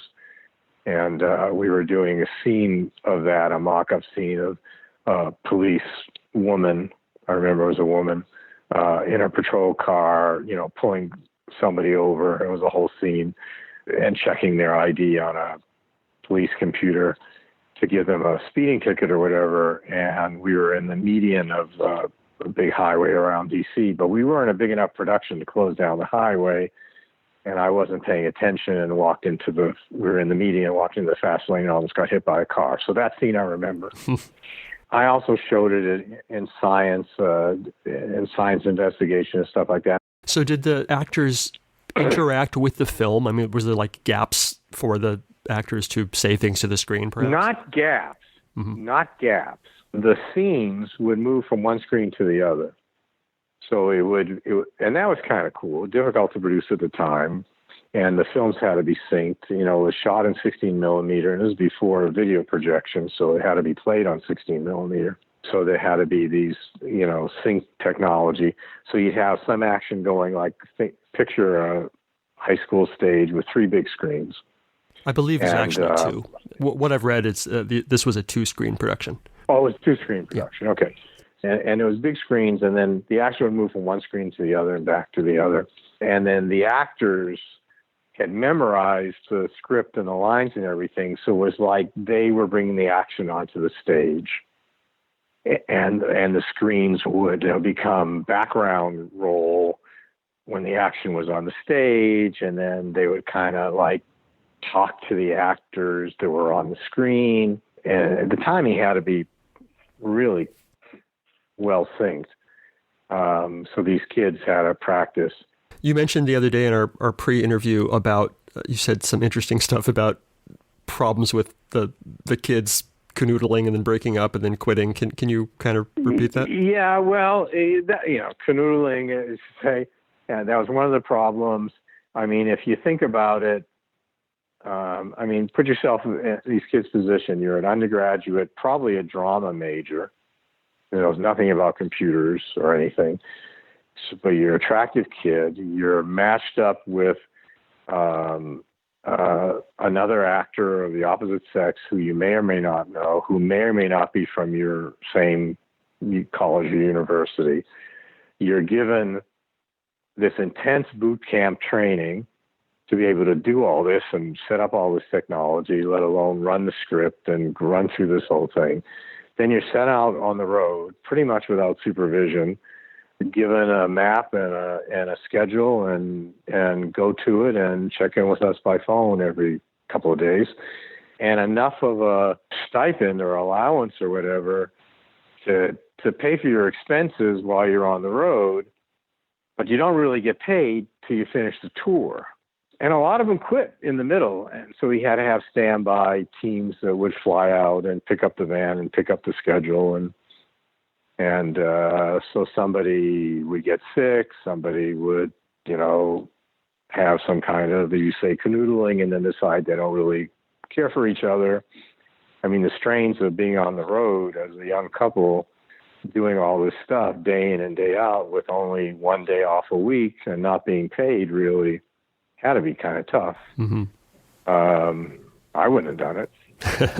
And maybe the most interesting thing was, for your listeners, is how Atari spent all this money on such a thing and then totally blew it. Mm-hmm. Because if their systems actually had worked, and if they had followed up and had a line of products and got reps into those schools in the immediate wake of the touring show and set up these computer labs in a reliable way, probably wouldn't have saved the company, but it could have been it could have helped them. Mm-hmm. But they just couldn't do it. Yeah. Was this a good investment for Atari? Could have been. In hindsight, it wasn't, because they weren't able, as I just said, they weren't able to do their part.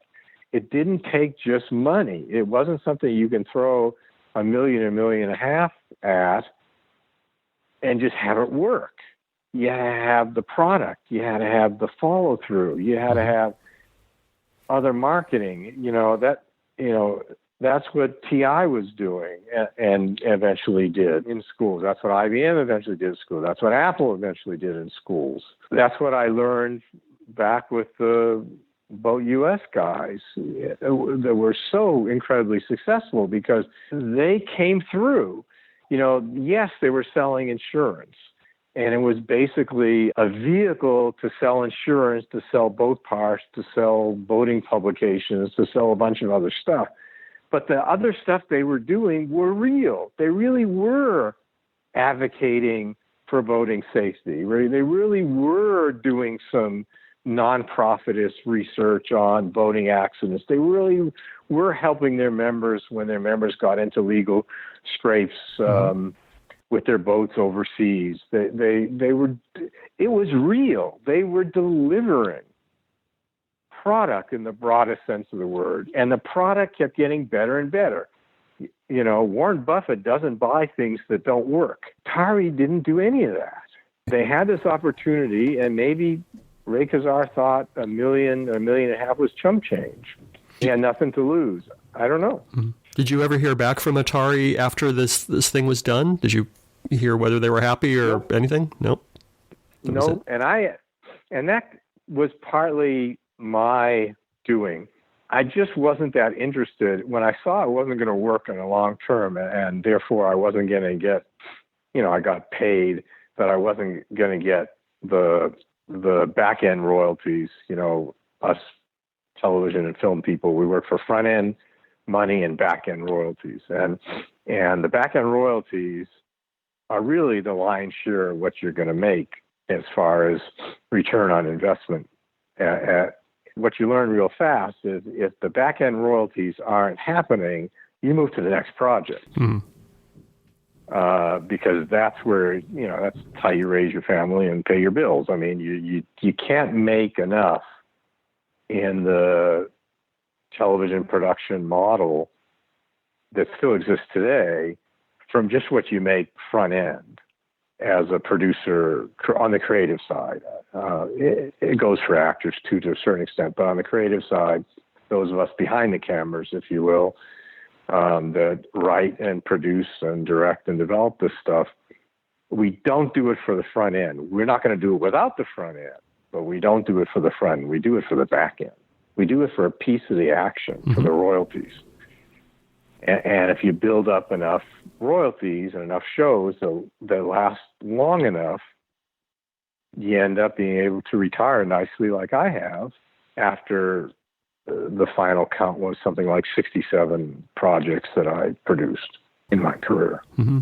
And I'm just a mid-range guy. I'm not a famous documentary. I'm not a Ken Burns guy. I retired very comfortably, lived very comfortably, but it was hard. So aside from almost getting hit by a car, can you tell me about some of the other production challenges of making this film?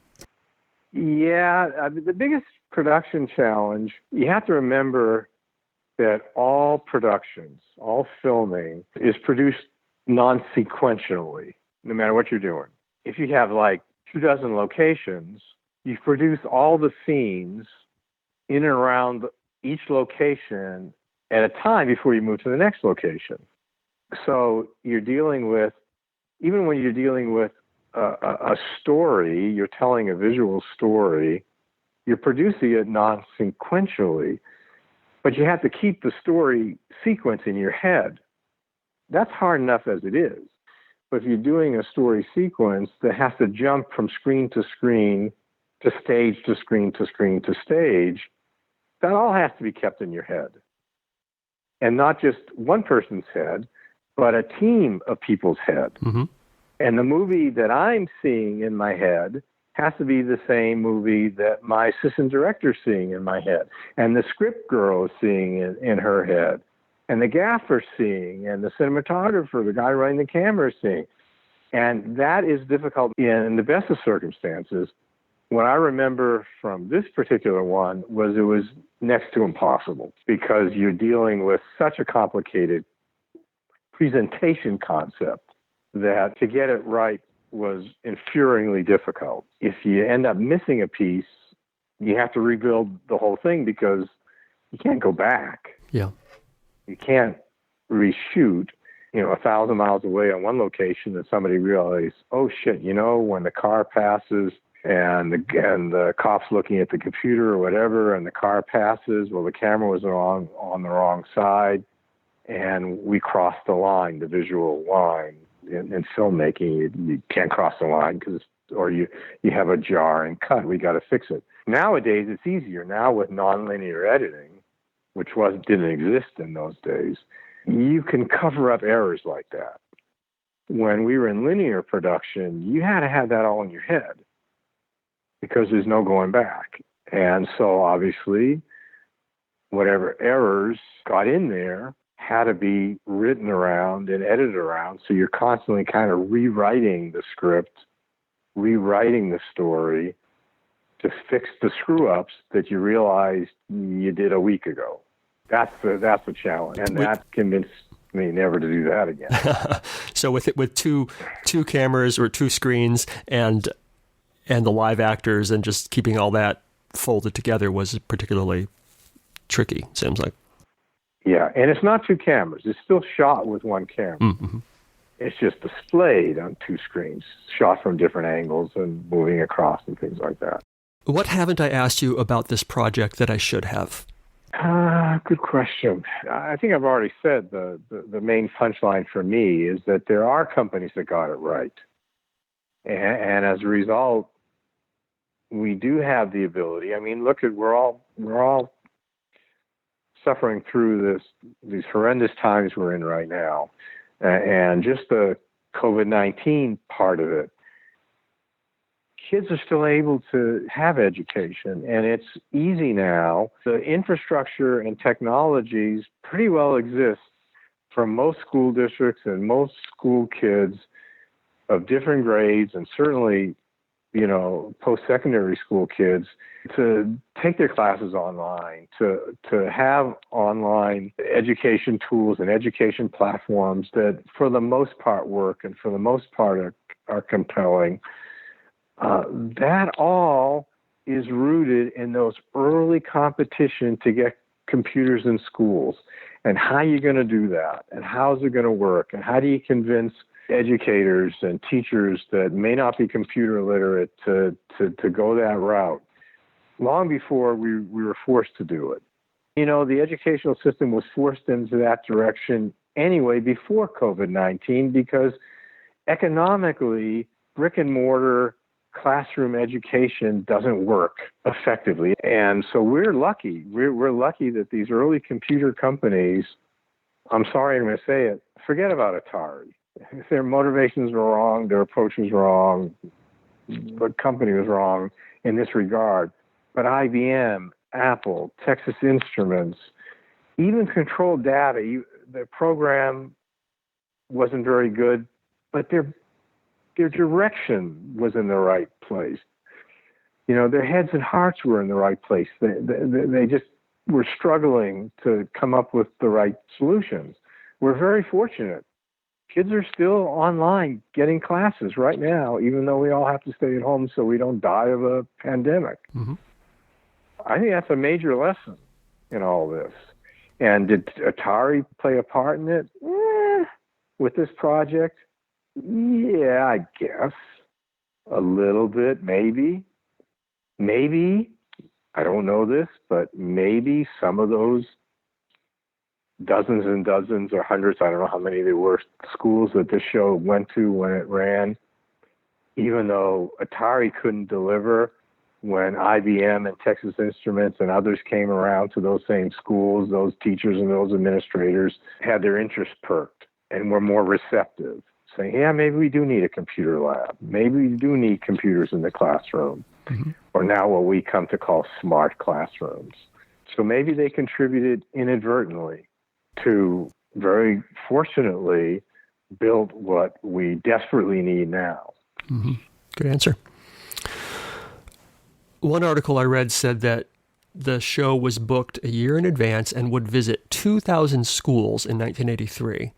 And another article said that it required the school would have to have 500 students. So that's 1 million kids, potentially 1 million kids saw this movie. I think they did make the first year 2000. And the smaller school districts, saying that reminded me of one thing they did. The smaller school districts pooled, where they bussed kids in to the largest of the schools in that district to reach that minimum. Mm-hmm. So they were able to do that. Yeah, hit a lot of people. It's incredible. In that short run. Yeah, it was, if you do the numbers, that's, what did you say, 1 million kids? Potentially 1 million kids, if the numbers are right. Yeah. Some kids saw that production, and now they've grown up and they're adults and they're listening to this interview. If you could send those kids, those people, a message, what would you tell them? I think it's all part of what I just said in my previous answer. Yeah. That those now adults are seeing their kids and helping their kids with this distance learning stuff because of COVID-19. If they're interested in the history of the early computers, and they should recognize that this just didn't happen overnight. The platforms and infrastructure and networks and things like that allow their kids to stay in school right now, even though they're home, happened by a bunch of us, and I'll include myself because I did a number of projects, as I said, in this direction, working for years against a lot of pushback from traditional educators to build this up to where it is today. And it wasn't easy, and I made some contribution in my own small way, but a lot of others did far greater contributions. Didn't happen overnight, and very, very difficult. I think I have what I need. Thank you, Dr. Sterin. Good. Okay, well, good luck to you.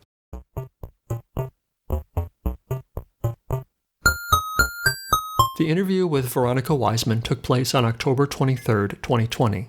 The interview with Chuck Sterin took place on June 5th, 2020. Thanks to Chuck Sterin and Veronica Wiseman, and to Tom Brigada, Bob Bardo, and Frank Darby, who were also presenters who provided background information for this episode. If you remember seeing Computers Expressway to Tomorrow at a school assembly, I'd love to hear your recollections. If you happen to have any of the materials, such as the script, practice tapes, or the film, please contact me. Check the show notes at ataripodcast.com for links to magazine articles about the assembly, as well as scans of material that Veronica Wiseman saved, including Rick Trow Productions employee newsletters, a large collection of thank you and feedback letters from many schools where she presented, and a collection of her photographs from that time.